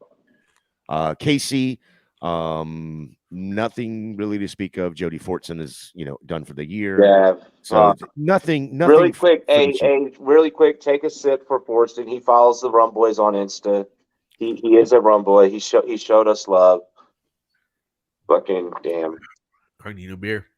So they don't. Those are your big injuries with those two right now. Really quick, all these Chiefs followed us before Mike started working here. How is it that this team just fucks with us? Like what? It's weird. Them and the Niners. It's just the Niners as well. Like it's weird. It's so really. They don't even have a passing prop for Geno in this game. No, I was just fixing to bring that up. Told you something's not right. I told you something's not right. Well, I'm gonna go first. Chiefsaholic has never ever fucking interacted with the Rumboyz. Actually, no, he gave Mike a high five. That's a lie. I'm sorry. Mike high five a bank robber. Well, I just want to throw a stat at you real quick since you brought up the Geno no line on Geno passing. We have 8 of the last 9 games. Mahomes has gone over 300 yards. In two of those games, ready for this one? Back to back with 400, but his line is 294. Hey, you ready? You ready for me to give you a real big dick energy prop? Do it. Minus 475. First TD score, Travis Kelce. Ooh. Now I'm gonna let these two finish before I go into why I have my bad gut feeling because I want them to go because I'm about to say some shit that's about to piss a lot of people off. So I want you two to please just ease them first before I come in. I'm about to Mike Tyson, I'm about to hurt some fucking feelings, especially on the fantasy football side. Well, I have Travis Kelce in my lineup. I'm depending on Travis Kelce in my big 14-team league. I just had Zay Jones. So I'm hoping for all the motherfucking Travis Kelce there is. I'm pulling for first touchdown, second touchdown, and third touchdown like he had in that other game. I'm praying, I'm hoping, I'm wishing. So I'm taking yes. Yeah. I'm gonna say no. No on the minus 475? No, I'm going to say no. He doesn't get first touchdown. Oh, okay. I was about to say, he's going to get the first touchdown. No, he's not. Juju Smith-Schuster is getting the first touchdown. 6 out of their last 5, he's gotten the first. Yep. Travis Kelce has gotten the first. That's what I'm saying. I know. I get it. That's again. I'm not gonna take the absolute favorite on it. Give me Juju. I respect it. Give me Juju on that. I would rather lose. The one bet and not take the favorite, knowing that I got big money coming when I do hit the Juju. He's minus 475, my G. Yeah, Juju's 950. That's sex. Here's another one too though for you. So do you lay 1300? Do you lay both as singles? I'm actually looking at the numbers. There's probably multiple singles I'll lay because you've got I probably would, if I'm going to lay singles on it, I would probably lay Kelsey at plus 475. We're walking into tomorrow like we're walking into a strip club. I would, yeah, absolutely. I would lay against, for Juju at 950. But here's another one that I would lay plus 1300. DK Metcalf.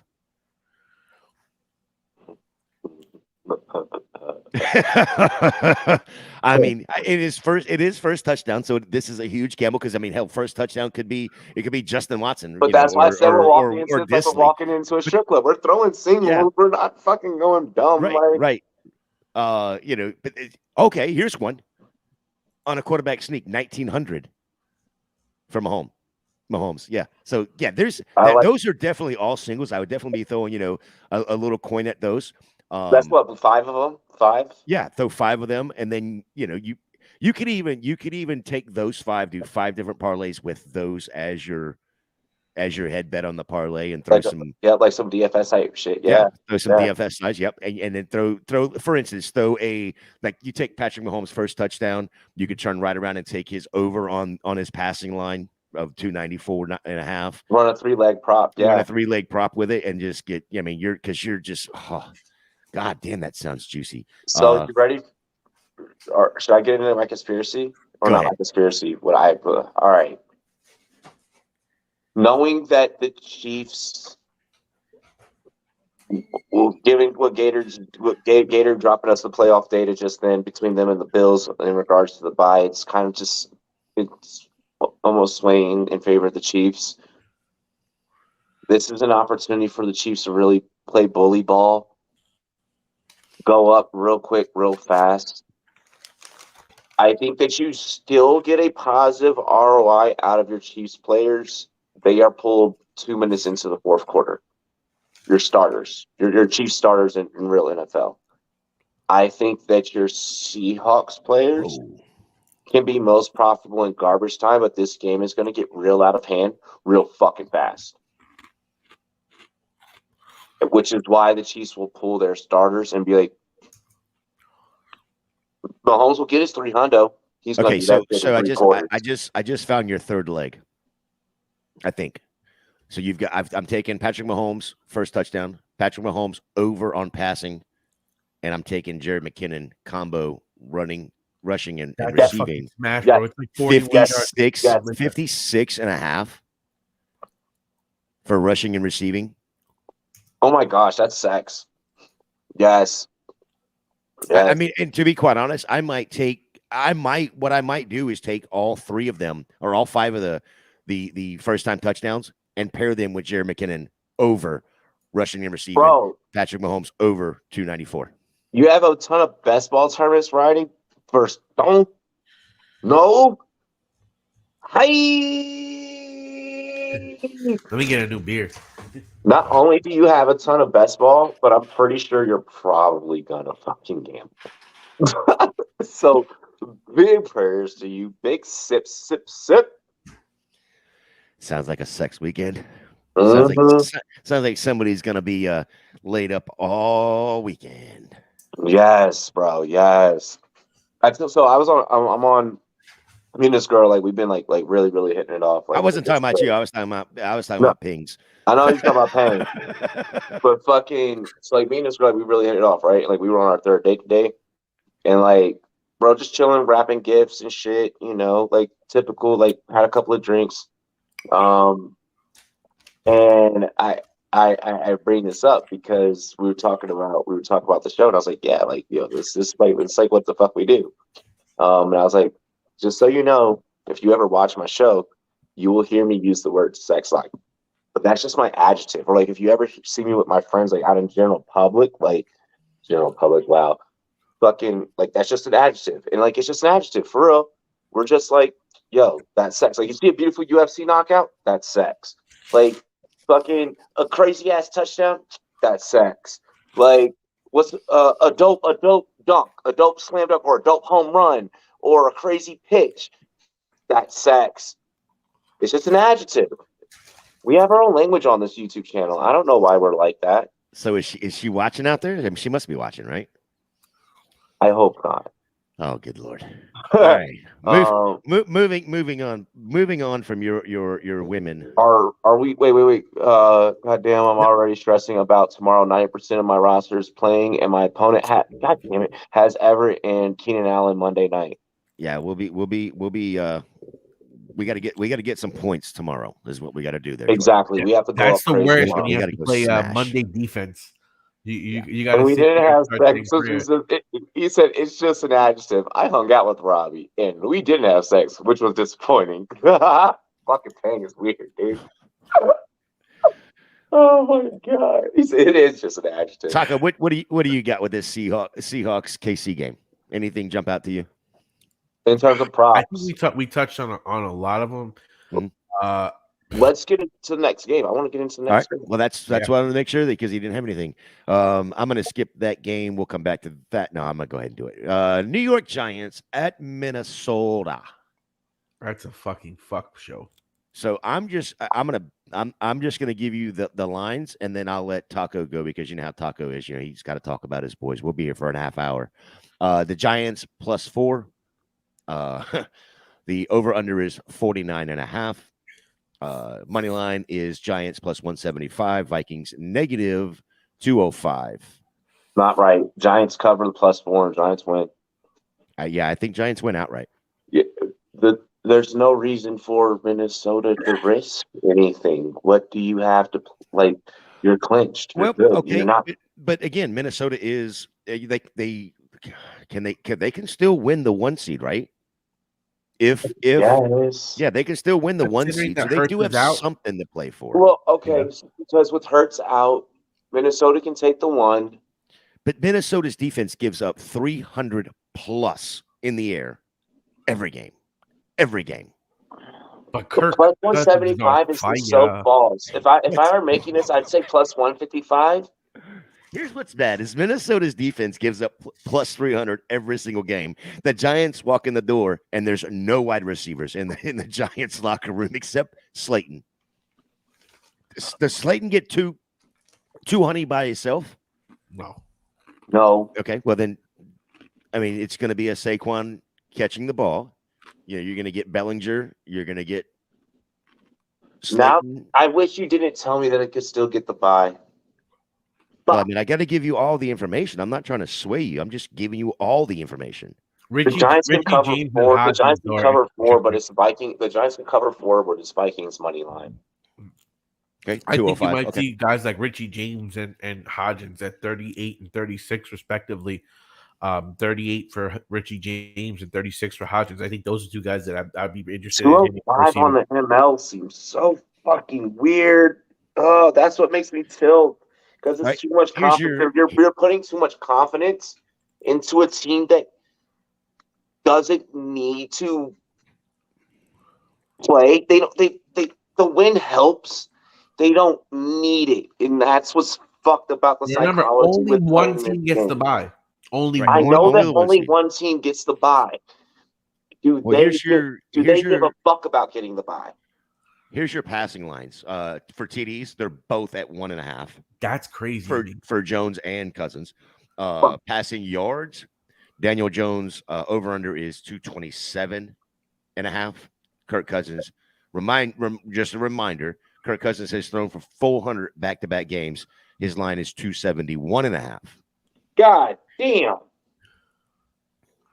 I mean, it's in Minnesota, which is going to be snowing outside, but they're in a dome. Them fans don't care. Them fans are showing up, especially in this situation. Now that we know that Minnesota's fighting for a bye, fucking, and then this goddamn comment here, Vikings defense sucks.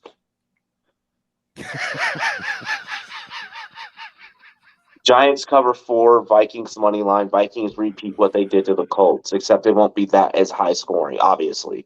That can only happen once. Pings has the best line of the night if you'll pull that. Taco was wrong. According to Instinct, there are 3. Bye.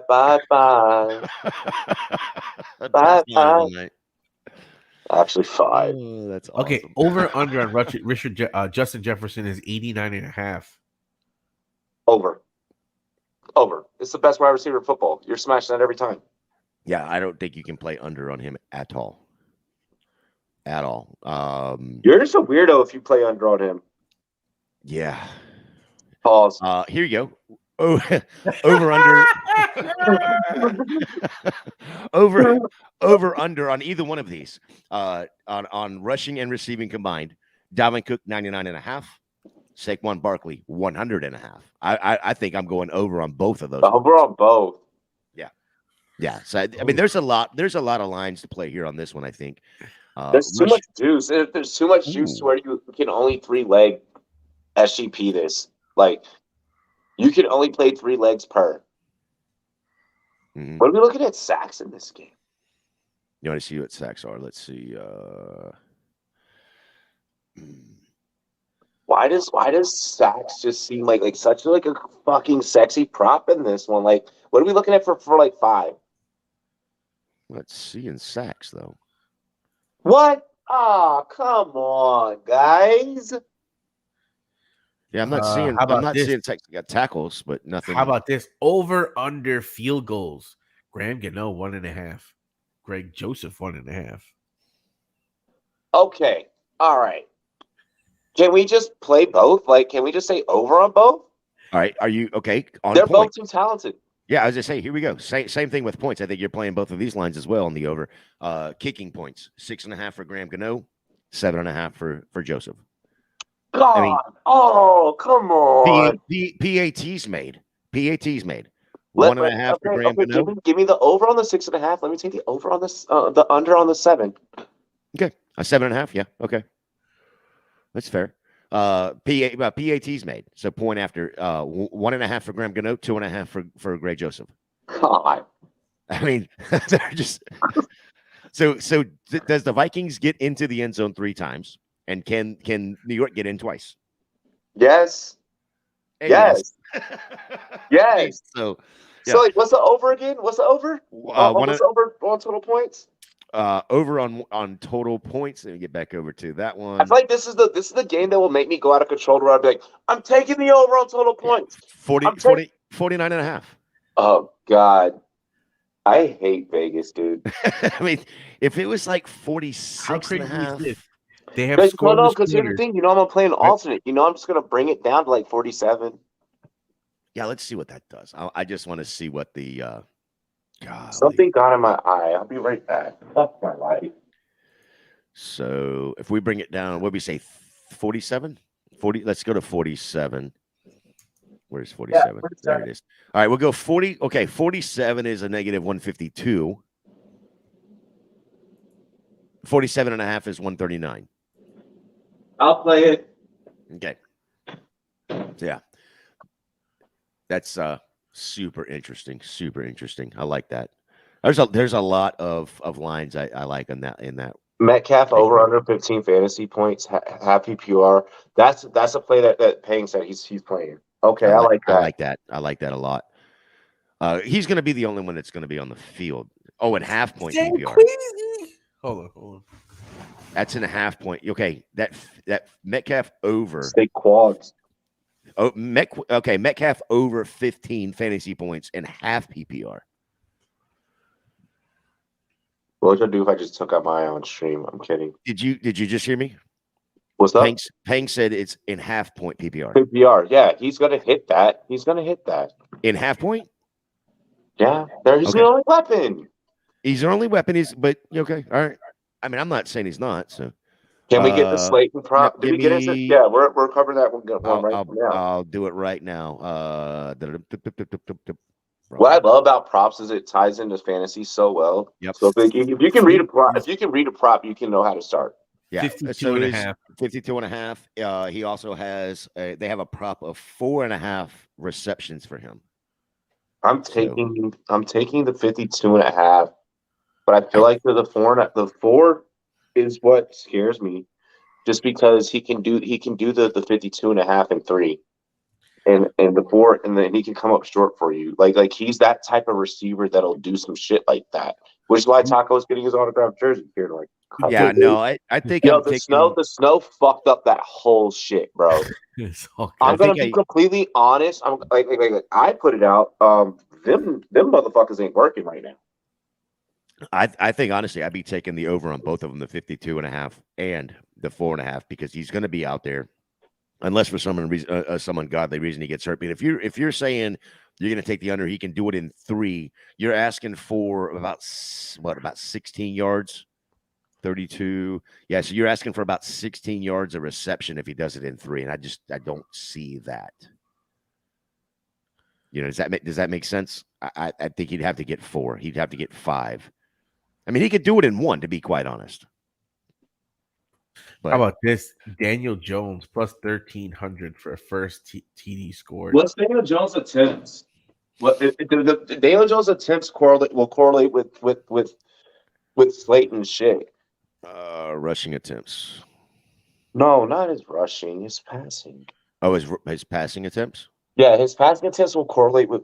They have his Slayton's. completions over under at 21.5, and his passing attempts at 32.5.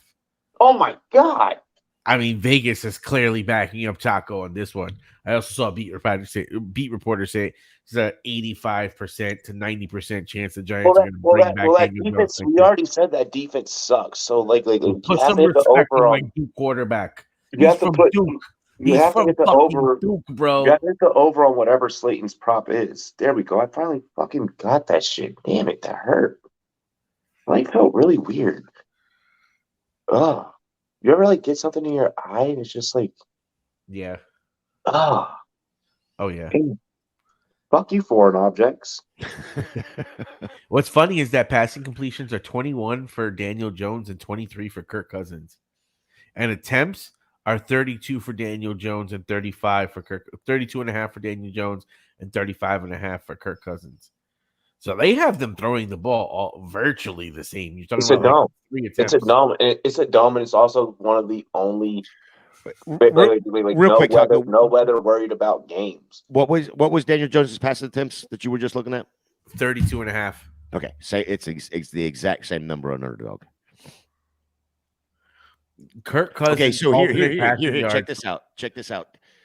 Slayton on DK is a 4.5 receptions, and on Underdog it's 4. So they're Underdog's leaning more what you were saying there, Robbie. They're going under, but it's still 52.5. There. So then what I would do is I would play Slayton's receiving prop parlayed with our alternate over under. I'm gonna stay away from DK just because even though he's their only option, that's also easier for them to cover that Giants defense. There's credit to them. I'm taking our kicking props that we mentioned, and then I'm closing the card out at 4 legs. I'll tell you this also. That Dalvin Cook rushing, go back over it. Don't play fumbles. Don't play interceptions in this game. Giants are horrible versus the run, and he is over under 77.5. Kind of liking that. I feel that. What's good, Justin? Yeah, I think 77.5. I like that number. What game do we got next? Damn, we capped the fuck out of that one. Cincinnati, New England. Cincinnati at New England. My God. Yeah. My God, I'm so excited. Cincinnati is favored by 3. That's so tight. Yes. Over under is 41.5. That is tight. Money line is negative 170 to the Bengals, plus 145. We're going to make this quick. It's just going to be Bengals. Bengals want to see how far ahead what are the Bengals in that ladder they can go. We saw what the Bengals did last year. It's kind of looking like they're going to continue that. I'm going to throw one at you. I'm going to throw one at you for the Patriots. Over under Ramondre 60.5. Yeah. Rushing. Yeah. So that would be probably the only one that I would go with. Is Harris playing this week? What's Harris's status? I heard he might be. Hang on one second. I will find that would out be the fuckery because these last couple of weeks, Stevenson's been the smash because there's been no Harris. But when Harris comes back, he's gonna fucking be a little bit of a monkey wrench. Let's see if he's active right now. Burrow at 1,000 yards, 8 touchdowns. Holy shit! Showing is questionable. Questionable. Has he He's practiced? still though? showing as questionable. He's I still mean, showing as questionable. Has he been to practice though this week? Harris got 3 limited practices in this week. Oh, Same amount as limited practice he got during week 15 and was ruled out. ooh. So if Harris plays, he'll cut into his workload. I'm just reading right off of the NBC Sports Edge right now. Yeah. He'll cut into workload or Ramondre's workload. The Patriots are home dogs. Cincinnati goes up early. Cincinnati's run defense has held 3 of their last 4 opponents under 100 total yards on the ground. Harris is probably only a flex play, even if he plays. I mean, if he plays, he's I doubt. What can you expect? He's not from the him? lead back there, bro. There's not a line on him, so nobody else is expecting anything from him. When you show up to an interview higher than me, and you're the person getting interviewed. I mean, who's that? So anyway, bro. I'm sorry. If you didn't get it based off of what the fuck we just said, just stay with the conversation there, Taco. Stay with the conversation. God damn. To answer Justin's question right here, 4.5 receptions for T. Higgins. I think I like that. I mean, he's going to get receptions. He's going to get targeted. Joe Burrow's your daddy. Yeah, give me the over. Give me the over on 4.5. Because I mean that can be done in one drive. I mean, I know New England's defense is pretty solid.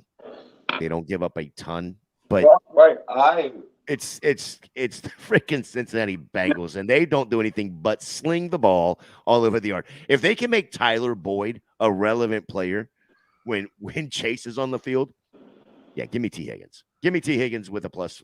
Give me over 4.5 receptions. How about this? Ramondre Stevenson over 28.5 yards receiving.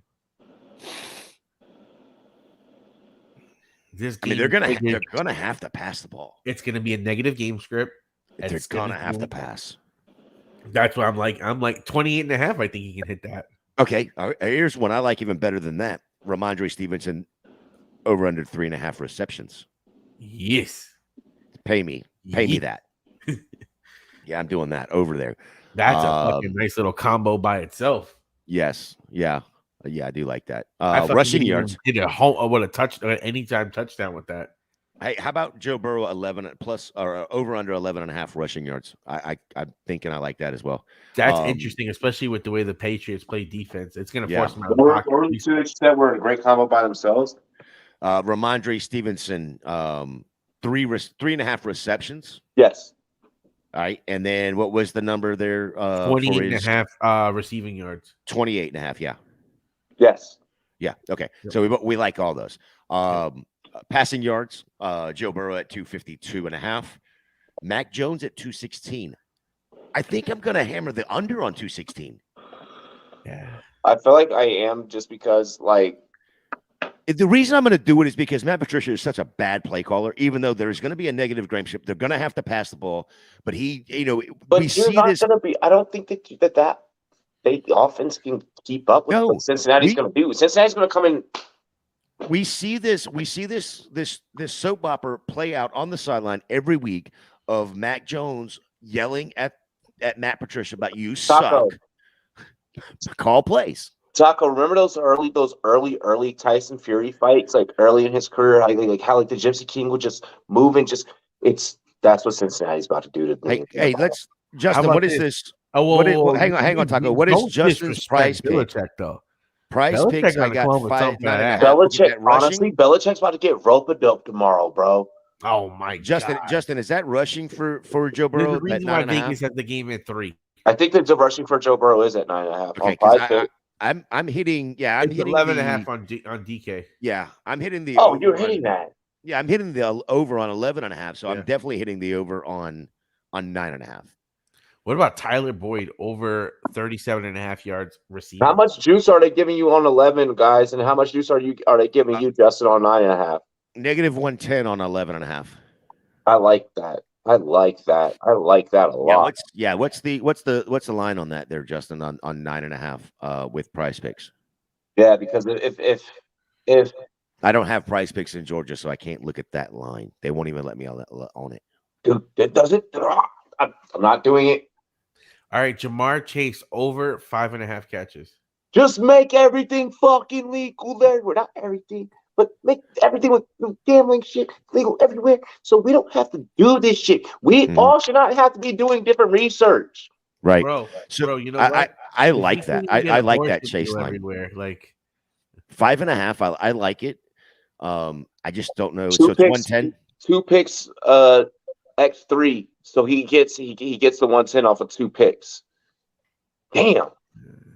All right, so I would probably. I don't know what the other pick that I could hammer right away and know. Maybe the Ramondre. I don't know how Prize Picks works. We give him that in the T Higgins thing. I feel like he's solid. Oh right? yeah. We give him T Higgins at 4.5.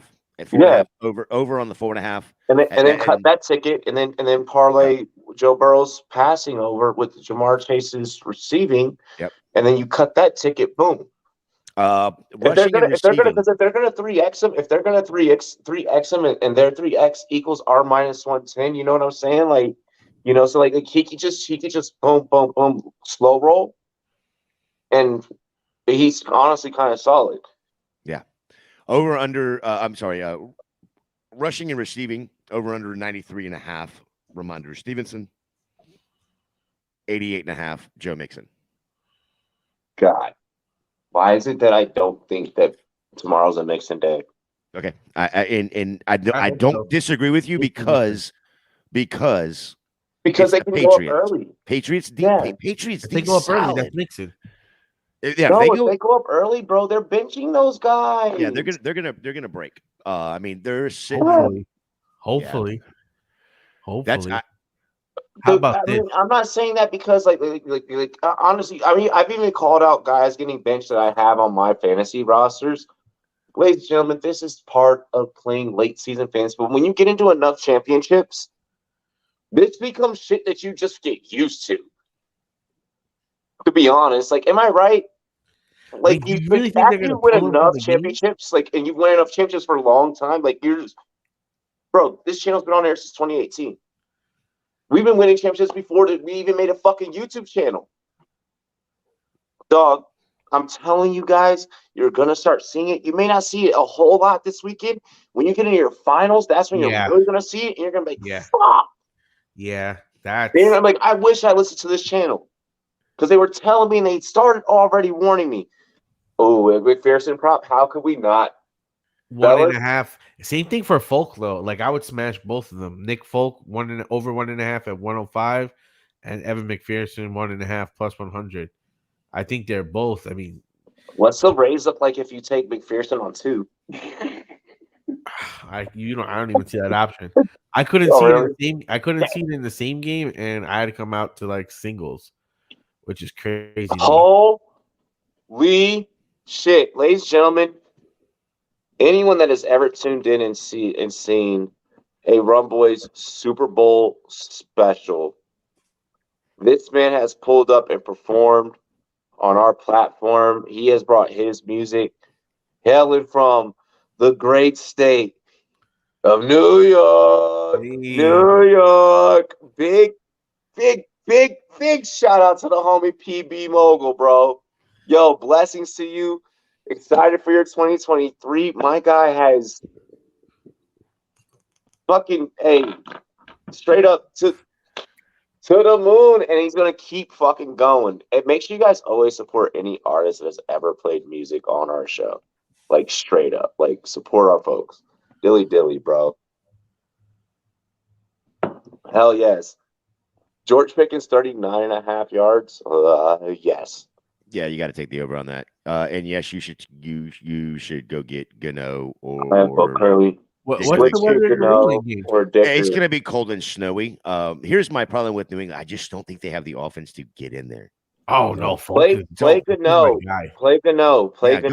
Go get Gano. I'm still playing Folk. If you're telling me it's not nothing crazy for kickers, that offense. Okay, so I'm talking about Silver Raptors question. Yeah. The Patriots move, but they don't score. Getting 40, 50-yard field goals.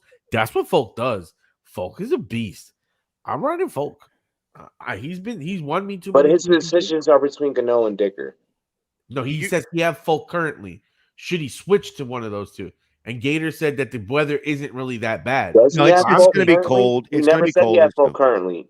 No, he says I have Folk currently. Oh shit, I do see that. Damn it, never mind. Yeah, so I don't take Folk out. And I don't hate that. I don't hate that. All right, you ready to move on to the next game? The worst game. Yes, sir. Hey, yo, appreciate you, bro. Big ups, big ups. Whatever from I definitely got to me earlier because I did not see that. Damn it. Worst game of the day. This is not going to take very long. It's Houston at Tennessee. Tennessee, keep it moving. Yep, keep it moving. I'll give you the line real quick, just so you know. Houston is getting three. Is getting three. Over under is 35.5. And by the way, there's no weather supposed to be really. It's supposed to be very similar to that.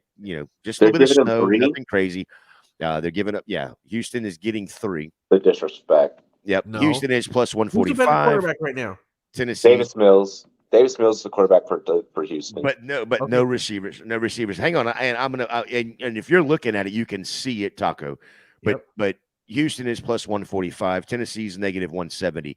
The lines on this game, when you go to like the actual like passing lines, they have 2 lines. There's nothing else. They've got passing TDs. You cannot take and then interceptions. There's no yardage on this at all. I don't know if I could take Vegas serious on this. I don't think I could take Vegas serious on this. Right. So, Bro, but here's what are you talking about? There's no offense. There's no offense. The only offense is he's not ready. No, the only play on this is Derrick Henry. Yeah, over 111 and a half. That's the only play. So hold up. Yeah, no, Gator's right. This is literally the definition of a motherfucking trap game. The only other thing you could probably play, honestly, is Malik Willis 33.5. Yeah, bro. There's some bookie right now in Vegas. I like the Davis walking his fucking client, walking his goddamn client through the lobby of the Bellagio, getting ready to walk up to the book to place a fucking bet. He's like, I got this sucker on the line right here. And he's got to make this guy fucking take Tennessee. Yep. This is going to be a game to where Davis Mills might look like a star. Whoa. The line just changed. Actively just changed. It's now Houston plus 3.5. Oh, yeah. The Houston Texans are now getting plus 150. Titans are at negative 175. They're going to keep doing that. They're going to keep doing that. It's going to be going. It's a bait and switch. It's a bait and switch. Texans. Texans. Stay away from it. Away from it. No, you got to stay away from that line right now. This game, like I said about an earlier game, this line could be 5.5 by game time. It might even be 6.5 by game time. There's not. It's just like a bad stock that is too volatile. Mm-hmm. But like that the phones are fucking banging, and you're like, yo, I can sell this one. I'd probably take a money line. If you are a client, stay away. Stay away. Don't buy. Money line is 150, negative 175. I mean, like if I'm parlaying games, I like the Texans. Okay, you could do that. You could do that. It's 35.5 is the over under. So yeah, I'm staying away from it altogether. Yeah, that's too low for me to. That's what I'm saying. I'm staying away from it altogether. There's other games. With that are sweeter that I can parlay and that I can parlay and throw double cash on. Correct. And come out correct. And remember, that'll be. The Texans have been scoring the last couple of weeks versus some. No. Stop yourself. The Texans haven't scored a fucking thing. Davis Mills has rushed the ball for scoring. I know he plays on the Texans, but he's the only one of the Texans. Davis Mills is the only one that's willing to put that fucking team and that franchise on his back. Nobody else is doing that for that organization. No Brandon Cooks. No Nico Collins. Yep. You've got no Damian Pierce.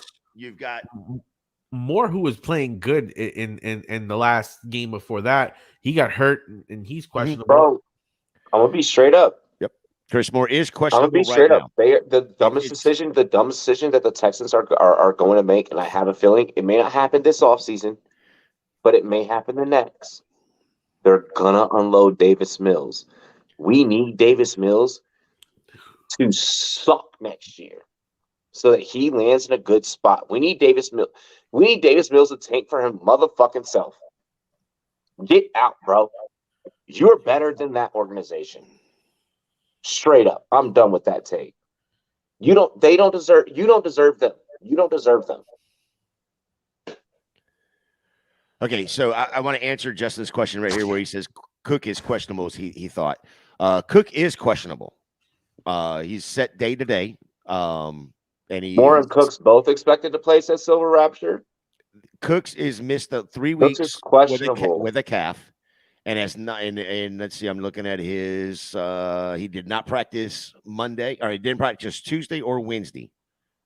And it doesn't say anything about Thursday. So you know, that's not on the good side of I have to playing, start so. Davis Mills in a league. If he can pull me through, dude, if those guys play, I'm with the shits. I'm here for 150s and big ass titties. Okay, Chris Moore is listed as questionable. Okay, they're saying he's trending in the right direction. He got 3 limited practices this week. So take that for what it's worth. If Moore is in, I see the Texans taking that 3.5, but maybe losing. If Moore and Cooks are both in, Texans to the moon, baby. Well, yeah, if they're both in, yes. But the way it's trending, I mean, they're okay. So NBC Sports Edges say it's trending in the right direction, but then I look over and it says in the exact same sentence, he got 3 limited practices. Well, 3 limited practices is not trending in the right direction. We'll take it with a grain of salt. Look, I like this report a lot better from our chat than what the other guy's saying. Like, for real. For the sake of me wanting to take the Texans, let's go. Let's go. This is gonna. But again, let's go to the next game. Let's go to the next one. Jags gonna win that division. Moving on. Those are that closes out the 1:00 games. So going into the 4:00 games, 4:05, we have Robbie's Washington Commanders. Trash. Trash. At the San Francisco 49ers. You need reps to bail you out on balls. At the San Francisco 49ers. And here's probably one of the funniest things with all the weather. With all the weather we've had. This is probably supposed to be the calmest it's ever been in San Francisco. They're calling for very slight wind. Gator, did you see that? Hey, that beach wind is different though. That beach wind is different. What was that? Though? That beach wind is different. That line though is different. The line is nothing. Holy crap. Okay, so here is the spread is at 6.5. Commanders are plus 6.5 in the spread.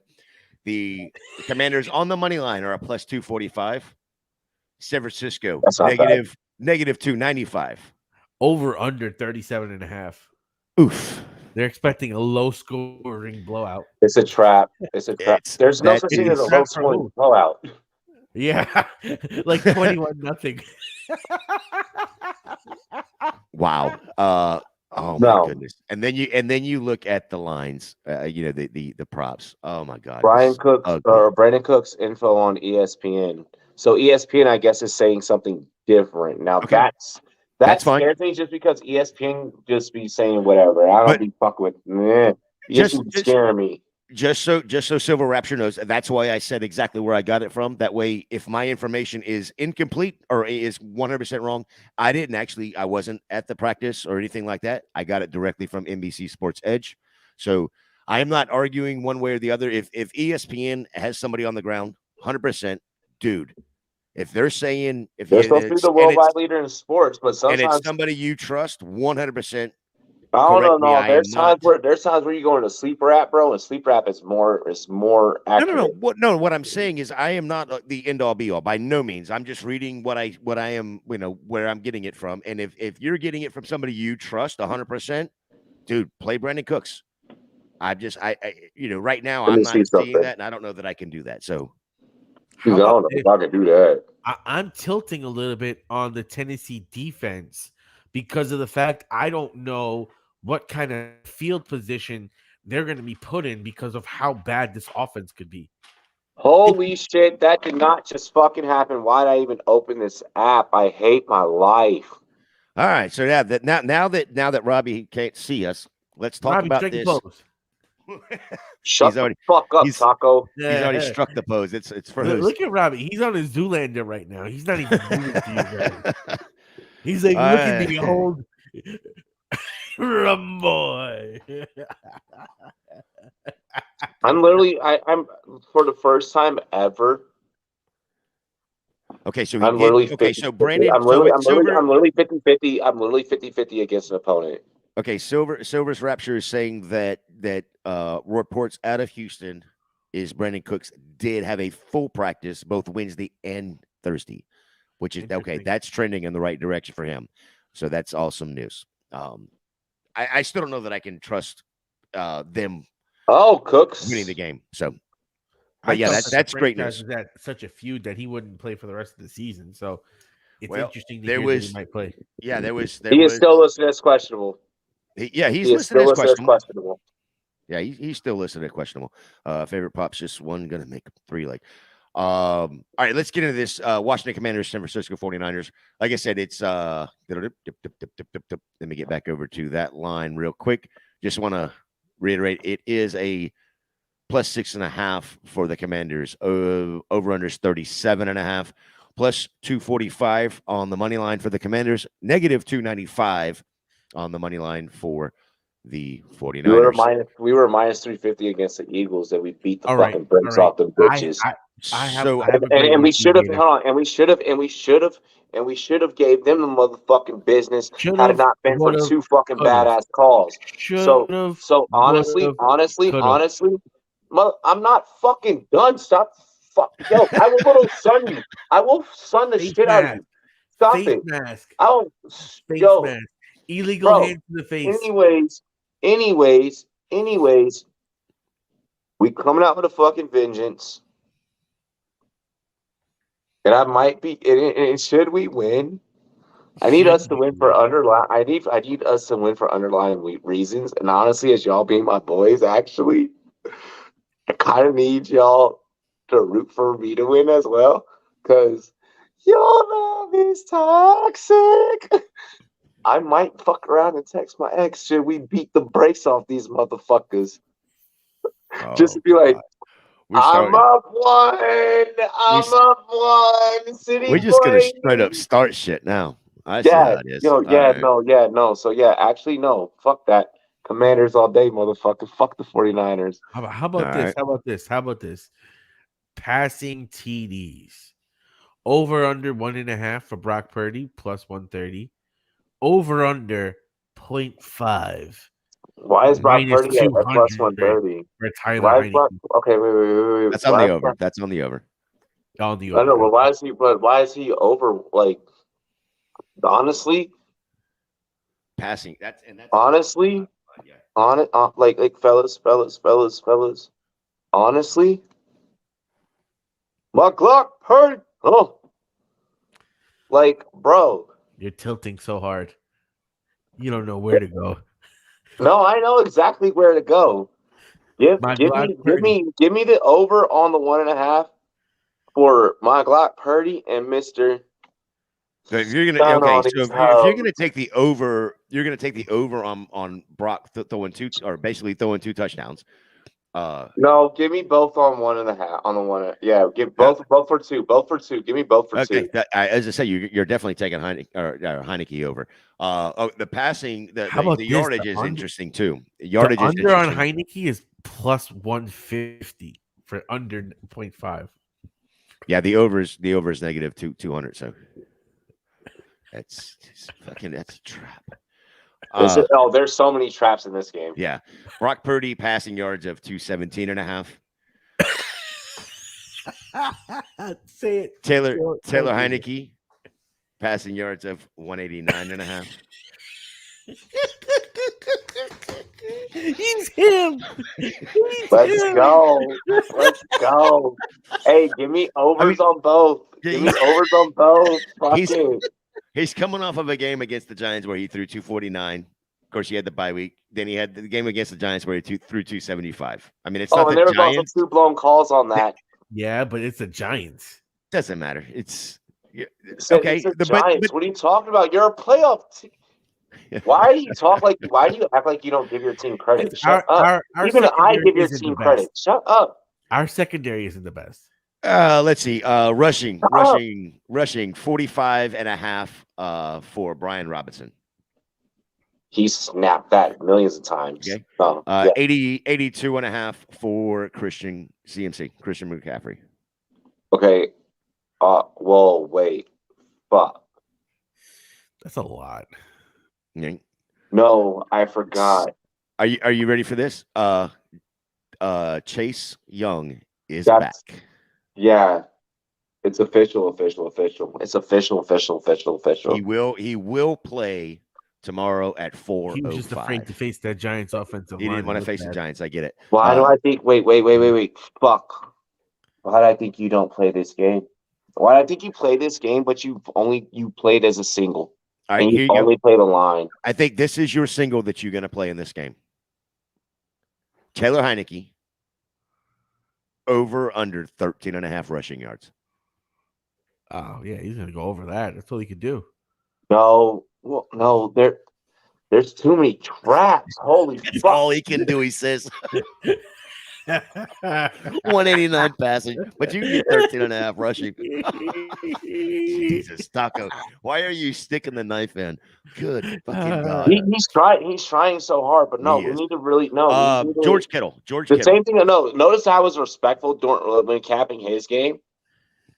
What do you? Yeah, you're right. I didn't go in on how he's not him. He is him. Is him. George We're Kittle just going over the lines, brother. George Kittle over under 45.5 or 44.5.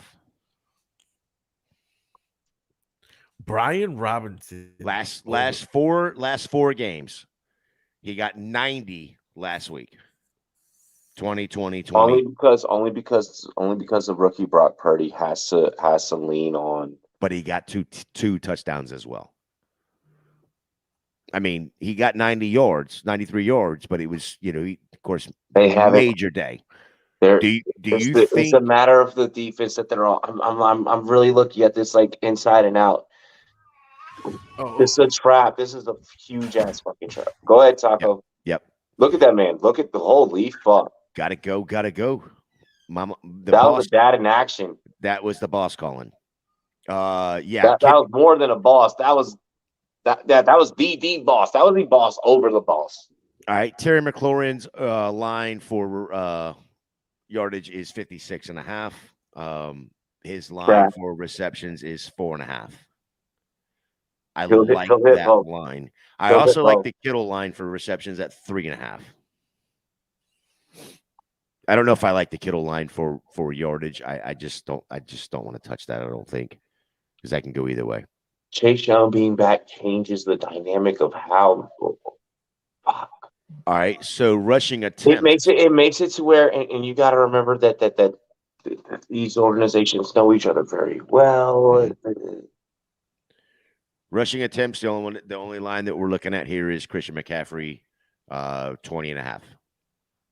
Does he get 20.5 attempts rushing? I think both. I think you see Christian McCaffrey get his 20.5, but I think you see like 15 from B-Rob, but then you see like another like 7 from like Gibson. Or like you maybe see like 5 from Gibson, and like you see like 3 dump offs to Gibson out the backfield. Well, we're not Vegas. We're not making the line. I'm just giving you the line that's I there. know. The only line that's currently there is Christian McCaffrey. I know. I'm like, yeah, but like I feel myself saying yeah to a lot, and like I'm like something has to break. Where's the break? Like I'm looking for the thing that breaks.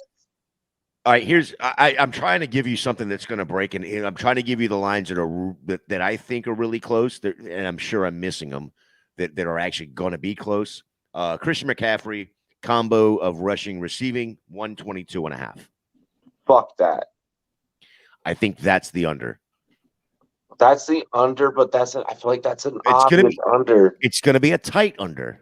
I think There's you can get something not right in. Why are you putting these two teams within 6. Why are you putting something's not right?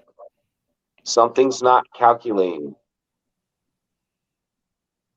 And I think that it's the factor that you brought up that Chase Young now becomes the equalizer. To where this becomes another game to where it's Washington, Philadelphia all over again. This is literally Washington, Philadelphia all over again. Oh, I don't think that number was that far off. Let's see. Just want to look at one thing right quick. 20, It was farther. It was more. It was bigger. It was bigger. Okay. It was bigger. This is I feel like this is the exact same thing that's about to happen, and that's why I'm like, I don't think that you touched this. Okay. I'm not afraid to grab any pieces of this game. I feel like if you grab pieces of this game, you only play props. You do not go straight ups with this. If I was going to touch a piece of this game, it would be the money line. For First day of Fran, 245. I like the 245. To add to if I'm going to throw. So I'll give you a for instance. I'm not adding a team that's a favorite to a fucking parlay. Like, no. That's that big of a favorite. That's that big of a favorite. No, if I'm going to take, if I'm going to do a card by itself as a reach card. Where I'm wanting something along the lines of you're looking for your dogs. Where we were talking earlier. Okay, if I'm going to take like DK Metcalf first touchdown plus 1,300, I might turn around and go, okay, that's a dog. I'm going to take the Commanders right here at plus 245. I'm going to throw that number to almost plus 2,500. I'm gonna look at plus 2,500 to for everything. So I'm gonna take a full dog card and see if we can't, You turn $20 into what? What would that turn to? 1,500, right? Yeah, because you're throwing. If you do 25 on that, if you do 20 on that, yeah. So you're looking at $1,500 card if you hit all 3 legs, right? So. But if you do that one card, it doesn't matter what the fuck your promising cards do at that point, because that one card just everything you put into it. So, but now you've also beat the bookie at their game, and this is what the focus of tonight's show has been. It's like trying to find these minis. Yep. I'm gonna play multiple cards. I'm gonna play one card that's gonna have straight dogs, but it's gonna be attainable dogs. I'm not just gonna go out there and go, okay, well I'm gonna say whoever this is, Cam Sims, first touchdown or anytime. No, okay, we're not going to do that. But I mean, that's what I'm saying. That's where I'm saying with that. If I'm obtainable dogs, yeah. If you're gonna give me a plus 1,300 for DK, as a first touchdown, give me that. Thinking about switching from Cowboys defense to Chargers, Browns, Saints defense. What y'all think? Chargers or Browns? Okay, I'm not touching the Browns D. I'm not touching the Saints D. What? That's the D I'm playing for sure. I'm smashing the Browns defense here. Smashing it. I feel like I play the Chargers. Yeah, the Chargers are playing Indy, and Indy is reeling right now. I'm more competent. Indy with Matt Ryan, and then now he's sitting. They have no JT. Yeah, I gotta listen. Hang on 1 second, Robbie. Indy is tilting more than Robbie has been tilting all night. Motherfucker, please. Saints got no Olave. You're talking about it's a just Kamara game. It's going to be a nasty weather game. The Saints defense has been pretty solid over the last couple of weeks. Juwan Johnson. Juwan Johnson is an anomaly. My gosh. Anytime TD Juwan Johnson, please throw that out there, guys. Please. I've been preaching that for the last fucking 5-6 weeks, and it's actually been hitting. Actually, since every time that I tell you guys it hit to go and smash it, it hits. And then I'm like the lone soldier on Juwan Johnson, and I get it. We're the channel that gets to be brash. We get to say wild shit. But Juwan Johnson, like, who knows? We might be related. Like, I don't know. I'm kidding. Check this out. Call your dad and ask. Just double check that. Make sure. Because if so, That's not funny because it could be true. I know. That's why I said just double The check. last 3 weeks. If it is true, stop. The last 3 weeks, right? Not Cleveland even ready for it. 30 points versus Houston, week 13. 4 points versus Cincinnati. They're the Bengals, so it's expected. Yeah, but the Chargers can drop back 7 fucking DBs, and it makes them so goddamn. Versus Baltimore, 16 points. They're going into this game versus Baltimore has no Lamar. Baltimore has no Bateman. J.K. Dobbins. You're right. Mediocre. Who's there? Who's there? You talk Kamara? Kamara's going to take them to the promised land? He hasn't done it all year. The Chargers. All right, so Browns. Yeah, I mean, I'm leaning Chargers on that one, but I can see your point with the Browns. The Saints aren't going to do shit. I wouldn't touch the Saints D at all. If I had to rank them, it would be Chargers, Dallas, Browns. Hey, by the way, you really want to know how to fucking really play safety? You got 1 minute. You got 1 minute. Go. No, you say you got 1 minute. Explain it. Oh no, I was saying you really want to know how to play safety? Watch the Chargers. Yes. All right, so in 17 hours, what's supposed to be the biggest game of the year is probably not going to be the biggest game of the year, and that is now the Gardner Minshew showdown in Dallas. Phillies at Dallas, where Philly is +4. Yep. Over-under is 47.5. Yep. Eagles are at +175. Dallas a -205. We have friends. Hold on. Before we go too in depth, we need to listen. We have friends on both sides in this matchup. Tony, we love you. Gardner, we love you. Miles Sanders, we love you. No one fucking hate us right now. Because we're probably about to say some shit. It's pure analytics, baby. Okay? But you guys are ballers. You guys are athletes. All right. Can we put together a parlay of all of our friends of the show? Should we do that? Should we do that just for fun? You want to do what now? Should we do a parlay of all of our friends of the show? Should we do a Miles Sanders? Okay. A Tony Pollard? Uh-huh. Fuck. Oh shit, I'm missing one. Oh no. Garner's out. Johnson's Garner out. And Garner. Yeah, he's out. Yeah. What do you mean Garner? Garner Minshew's playing. Oh, Minshew. Okay, I thought you meant Garner Johnson. Sorry. No. Oh shit, AJ Brown. No, yeah, we need an AJ Brown prop. Yeah, we need an AJ Brown prop. So we need a 4-leg prop. We need a 4-leg prop with all of our friends of the show. All right, so if you haven't heard it, of course, Jalen Hurts is out. So that's going to be he's not a friend of the show yet. I know. I'm just giving the quick injuries. The injuries on Dallas' side is going to be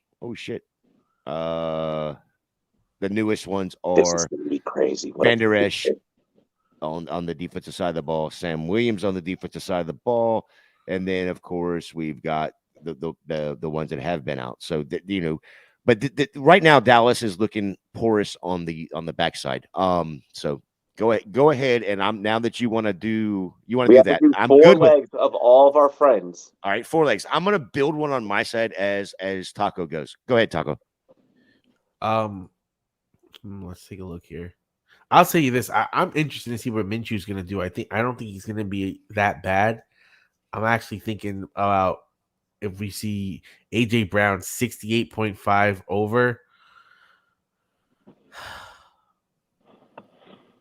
We're just building a card. We don't have to go. We're building a card, bro. Business is business. It's strictly pleasure. I mean, I want some AJ Brown. I actually, you know what? I would think AJ Brown is a benefactor. He's got to be the guy, right? Like Garner's got to go plus 135 AJ Brown anytime touchdown. Okay, so that we got an AJB leg. What's your Gardner Minshew leg? Gardner Minshew. This is about to be crazy. They don't even have a passing TDs prop for him. No, they do not. I was going to bring that up when I was Any passing props? Anything? that they do if you scroll, but I mean it's tight. They have the over under 1.5 touchdowns at plus 115 on the over for Minshew. I don't know if Under 1.5 TDs. Yeah. I don't even know if I touched that though, because he could get 2.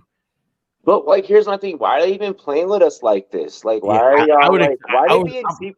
All right, do y'all feel like they're being cheap because it's Christmas? It is. This is a game prop. This is a game where, as I'm looking at the card, as I'm building just this four-leg parlay, I'm looking at other things, and this is a game that when you build a card, you're going to grab a piece of this game to add to another card, because everything is the right side. At least in my opinion, the right side is. Oh, they're not giving you any juice on either side. Whether you go over or under, there's no juice at all. What the fuck? So I'll give you okay. I'll give you a for instance. Why do they hate us? I'll give you a for instance. This is the line for Dak Prescott. 242.5 passing yards. Right? Negative 115 either way. There's no juice on that. There's nowhere to go grab money there. At least in my opinion, unless you can see it. I don't. So it honestly is basically safe to say that in this matchup that you want one piece, 2 pieces of this to go with something else in another game. Gosh, that's trash. Toss the whole category that we're about to have fun with. Nope. Because I've got a 4-legger for you. What you got? AJ Brown over 68.5. Okay. Yes. Tony Pollard over 82.5 combined rushing and receiving. Yes, I'll take that. Yes.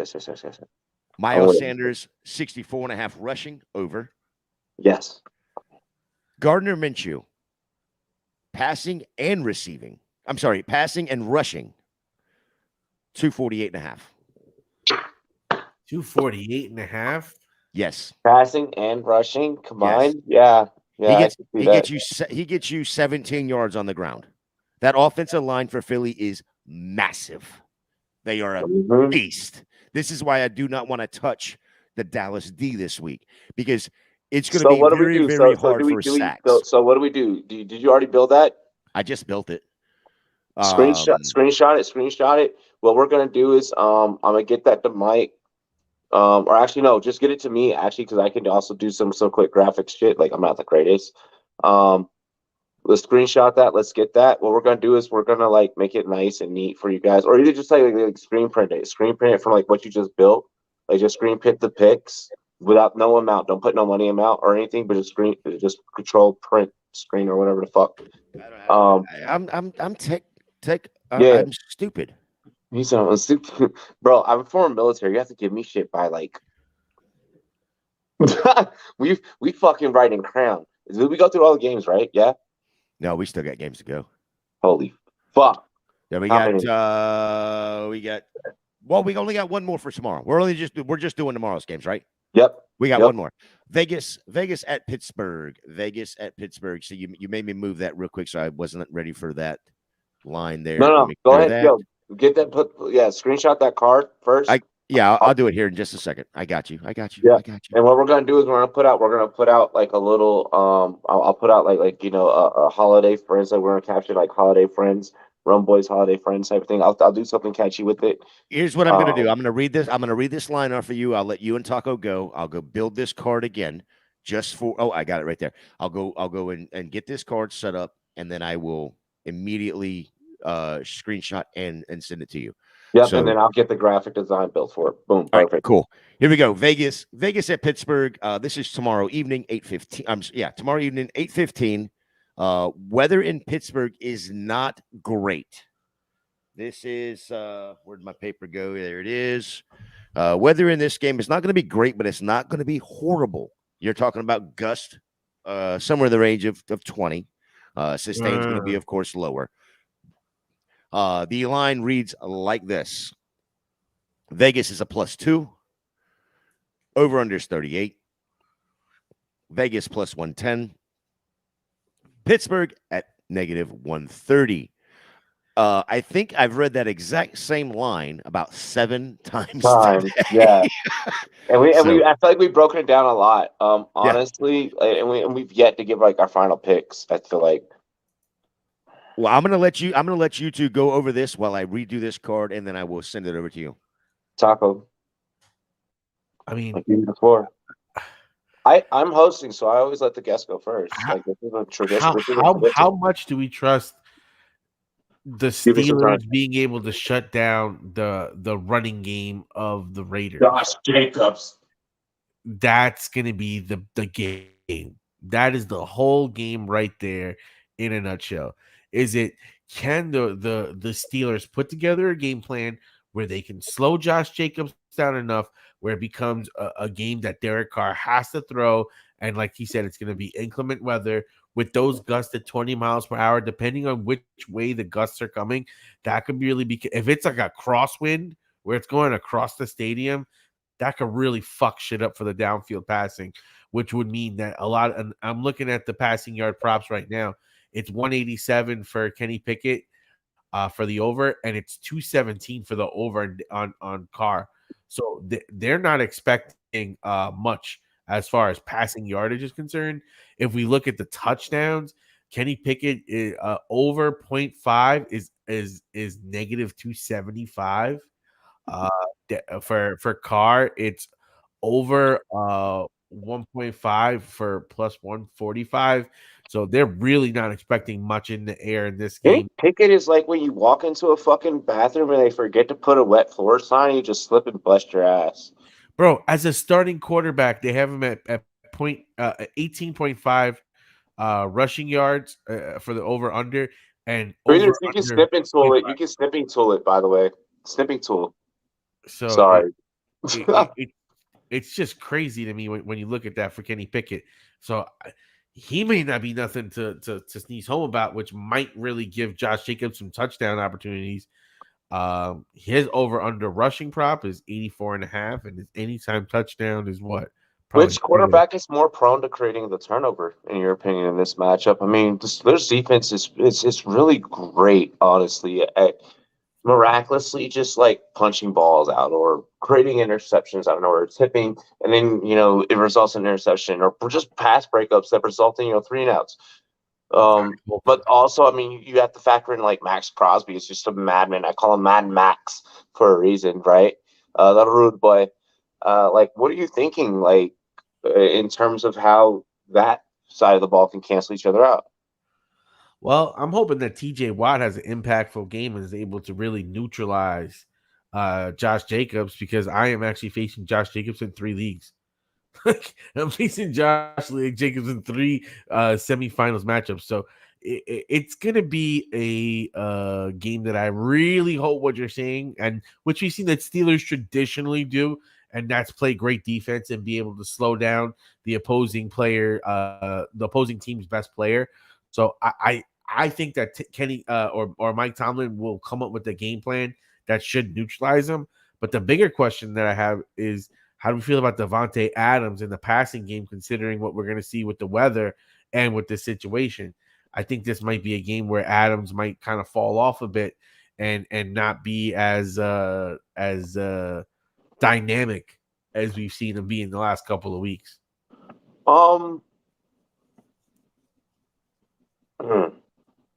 And you got to also remember I'm not convinced that Pittsburgh has what it takes to play bully ball the way that I think this we're going to see very much of a tit for tat game for like the first half, a very balanced game for the first half, and then I think that come a quarter of the way through the third quarter, you see Las Vegas turning on. And then that's when you know how, to your statements earlier about Devontae Adams, where he really just bursts out and just takes over the game. Josh Jacobs, touchdown. Heimer Schmidt. Josh Jacobs will probably get one in the first half and probably get one in the second half. And then we can, maybe like, I don't know. I mean, honestly, like, what if he goes for 3? Like, what if Josh Jacobs could go for 3? Matt Collins a Fuck blow up you. game. So Leafs is a Raiders fan. I like the Matt Collins call out. Like Matt Collins for anytime TD is smooth. He's Even though you have Waller and Renfro back, those two guys, once you add them in there, also kind of make it a little bit the thing different. is that Hollins can be on the field for 4 plays and just be like, and like one of those 4 plays could be in the end zone, and he's like, oh, he's open. That's the thing with Matt Collins is that right there. Like, is that if they're like in the red zone and he's on the field, there's a chance. Yeah, but remember, it's going to be cross. Well, we don't know about what kind of winds, but they're 20-mile-an-hour winds that it might be in that situation. So, depending on which direction they're going, it could get dicey. Because if you get like some crosswind situation, completely. No, I mean completely. I'm not saying that. that's kind of what my I'm fear. not disagreeing with that, but it's doable. It's doable with this team. The Raiders have this. This is the most Raiders thing possible. Is for the Raiders to like either A, win out, or B, win enough to find themselves into like a playoff spot. Like it's the most Raiders shit ever. It's honestly is. It's the most Vegas thing ever. And the NFL has to keep creating narratives. So what better narrative is for a Vegas team to suddenly stumble into the playoffs? It would be like, and for fans to say exactly what I just said. If you could get YouTube creators to start making content about that, and that's not their core fan base to make content about, and the YouTube algorithm picks that up. Let's face it, for channels like us where we're doing the shit that we're doing, with now YouTube buying Sunday Ticket, dude, we're a gold mine now. Because, now our content creators have more of a reason to make content around your shit. And if our content creators on our social medias are drawing good at, it becomes a snowball effect. YouTube knew what they were doing. So, dude, I'm so all in on this whole fucking Vegas beating the fucking Steelers narrative. I'm all in on it. It's the right time for it to start working. The Raiders is suddenly make it into the playoffs. Like, come on, like it's the right time for last year. So this is something. You're right. Last year, they did the same thing last year, basically, right? Yep. So this is something I did not say earlier, and the reason I told Silver Rapture to start Pickett is because. Like we said and agreed upon about the one of the other games where the game script is going to be throw the ball. You have to throw the ball because you're going to be playing from behind. Pittsburgh's going to be playing from behind in this game a lot. I see this game, this 2 points. This is, I mean, I'm taking the spread. I'm give the 2 points. I'll give the 2. I'll give the 2. I'll give the 2. This is going to be. Vegas is coming into this game, and this is probably going to be a 12-point game minimum. The Josh Jacobs this year has done what Josh Jacobs has done because they give him the ball finally. He's looking at the last 2 games. They were able to do that because he was a low-cost running back coming out of Alabama, a low mileage running back coming out of Alabama. Absolutely, 100%. You could use them later on. The issue with him is he's proven that he is a bell cow back. Yeah. He might be currently on the field that is not injured right now, that is still has 2 feet on the ground that are running forward. He may be the bell cow that we're looking for. 24 years old. This is his 4th year. He's in his rookie deal. He's looking for money. He's a Rumboyz rookie. I'm telling you right now, he's had last 2 weeks, he has not broke 100 yards, right? 93 and 99 yards. You can yawn all you want to on this. The 3 weeks prior to that, he was at 144, 239, and 109. He breaks 100 yards this week. That's number 1, right? The Pittsburgh defense is horrid, I tell you. Yeah. Devontae Adams, he goes over 100 yards. And for Derek Carr, I'm going to say he goes somewhere in the range. I don't even know what the line is. Let me actually look at this before I say this live on air. Derek Carr's going to. Oh, my God. He is slinging this. He's going to sling. The line on that, it's 217.5. Have you seen that? Did you talk about that? I'm sorry. That. Okay. Yeah, we talked about 217.5. I'm smashing the over. That's what I'm saying, bro. I think the Raiders are about to have their way. Now, I at the same time, I'm just looking at this because I had to walk away for a second. 187.5 for Pickett. I'm taking the over on that as well. Because this is going to be back and forth. And you're telling me though this is a 20-mile-an-hour wind, low cold game? No. That's gust. Listen, Devontae Adams. Shut up. Vegas is being Vegas. You talked about Devontae Adams being a top 3. He played in Green Bay. It's colder in Green Bay than any other city in the United States. You're right. This is what I say about the shit that Taco fucking says. I'm not saying anything about Adams. I'm saying about when I'm looking at Pickett and when I'm looking at do you think about it? That's probably why all these lines are so low. Pickett's played in Pittsburgh for 74 years. Look at him. He's played in Pittsburgh for 74. Why do you think he wears 2 gloves? He's played in Pittsburgh all his life. He's played in Pittsburgh his whole life. 38. Like Vegas is expecting this to be a low-scoring game. This is the one where this is probably the game of the week that you're going to take the over on 38. Yeah, I can see. I'll take the over on 38. I'll take the over on 38. I love it. I love that still Rapture is back because yes, this is where we need to revisit exactly your question earlier, where I was like, maybe Davis Mills is a go. If you get fucking Cooks and Chris Moore healthy, Davis Mills is okay. Let's do this. I would take Pickett right now with what I have read. Now, Silver, you've seen the reports where Cooks and Moore is going to play. If that is the case, I'm probably playing Davis Mills.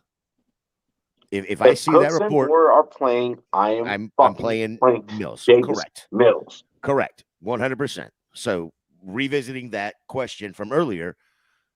At the time when I answered it, I did not know that. And again, like I said, whenever we were talking, I'm playing Mills without either of them because I have to.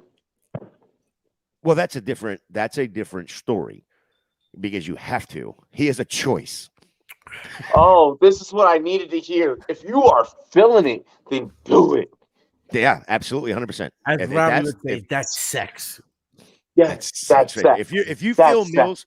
If you feel Mills going that hard, if you're feeling Mills, that's sex. Oh God, can we just make clips of the amount of times on this show that any analyst has said that's sex on this show? Like, we just need a highlight reel, with the dun dun dun dun dun dun dun dun dun. I was just saying that shit playing in the background. Oh my God. That highlight reel would be longer than a live stream. No, we can make it fucking 60 seconds. We can just take the best ones. The best of the best. Well, yeah, but the research to find out the best of the best is going to take longer. We need a fucking South Park counter. We just take all the times and we just ding ding ding ding ding ding ding ding ding ding ding ding. Oh my God. This shit that I come up with. All right, let me okay. Now that I'm revisiting that question, I want to go back and look at something else. I want to see. I got to look at Tennessee here. Is there anything else that we need to cap? All right, real quick. Because I'll be up tomorrow morning. I'll probably be up tomorrow morning and go live. Terrence Mitchell's out. Fulton. And I'll cap Sunday. I'll probably cap Sunday by myself tomorrow. Farley's out. I know none of y'all fuckers can make it on the East Coast. No, I'll be partying by noon. Oh, bro, I'm Dominican, bro. Our Christmas starts tomorrow. Oh yeah, that's what mine does too. That's why I gotta start. Yeah. Noon tomorrow. I'll be drunk. Yo, all Floridians are basically. Yeah, you know what? Okay, all right. So okay, all right, Silver. I'm gonna go with you on this. Let's go, Mills. Let's go, Mills. Looking at who the Tennessee Titans have that are out just for DBs alone. God knows. I was looking at this report the other night. Did you completely off subject, but I was looking at going through everybody that's on everybody that's on the injury report, and right now the Rams have a freaking encyclopedia of people. Can we not? I don't want to. All right, I'm not visiting the Rams. Fucking No. I just would know. The only reason I bring That's up the most the Rams depressing is sight in because all of of how football. many of them, It's like, are on there. all right. Yeah, why'd you even? You shouldn't even got even. As an analyst, when you see that shit, it's just like so depressing. And yeah, this I know. Mary had a little lamb, and this is all I know. So the Rams' offensive line sucks harder than a chick that's been off of a lot of snow. We need to get off of air. For real, for real. No, I will wake up tomorrow. I'll probably go live for you guys. Hang on real quick. Just a real quick report. Ryan Tannehill underwent ankle surgery and is a long shot to play. Well, which you already knew that. But he underwent ankle surgery this morning. Everything went good. Titan season is done. Jalen Hurts will taking miss that spot. for sure and is uncertain right now for week 17, of course. Yep. Well, cheers to me. Cheers to you. All around boys and girls, what to do. Y'all got me fucked up over the course of this, dilly dilly. But with 3 people, we made it happen. We walked a whole slate. We out.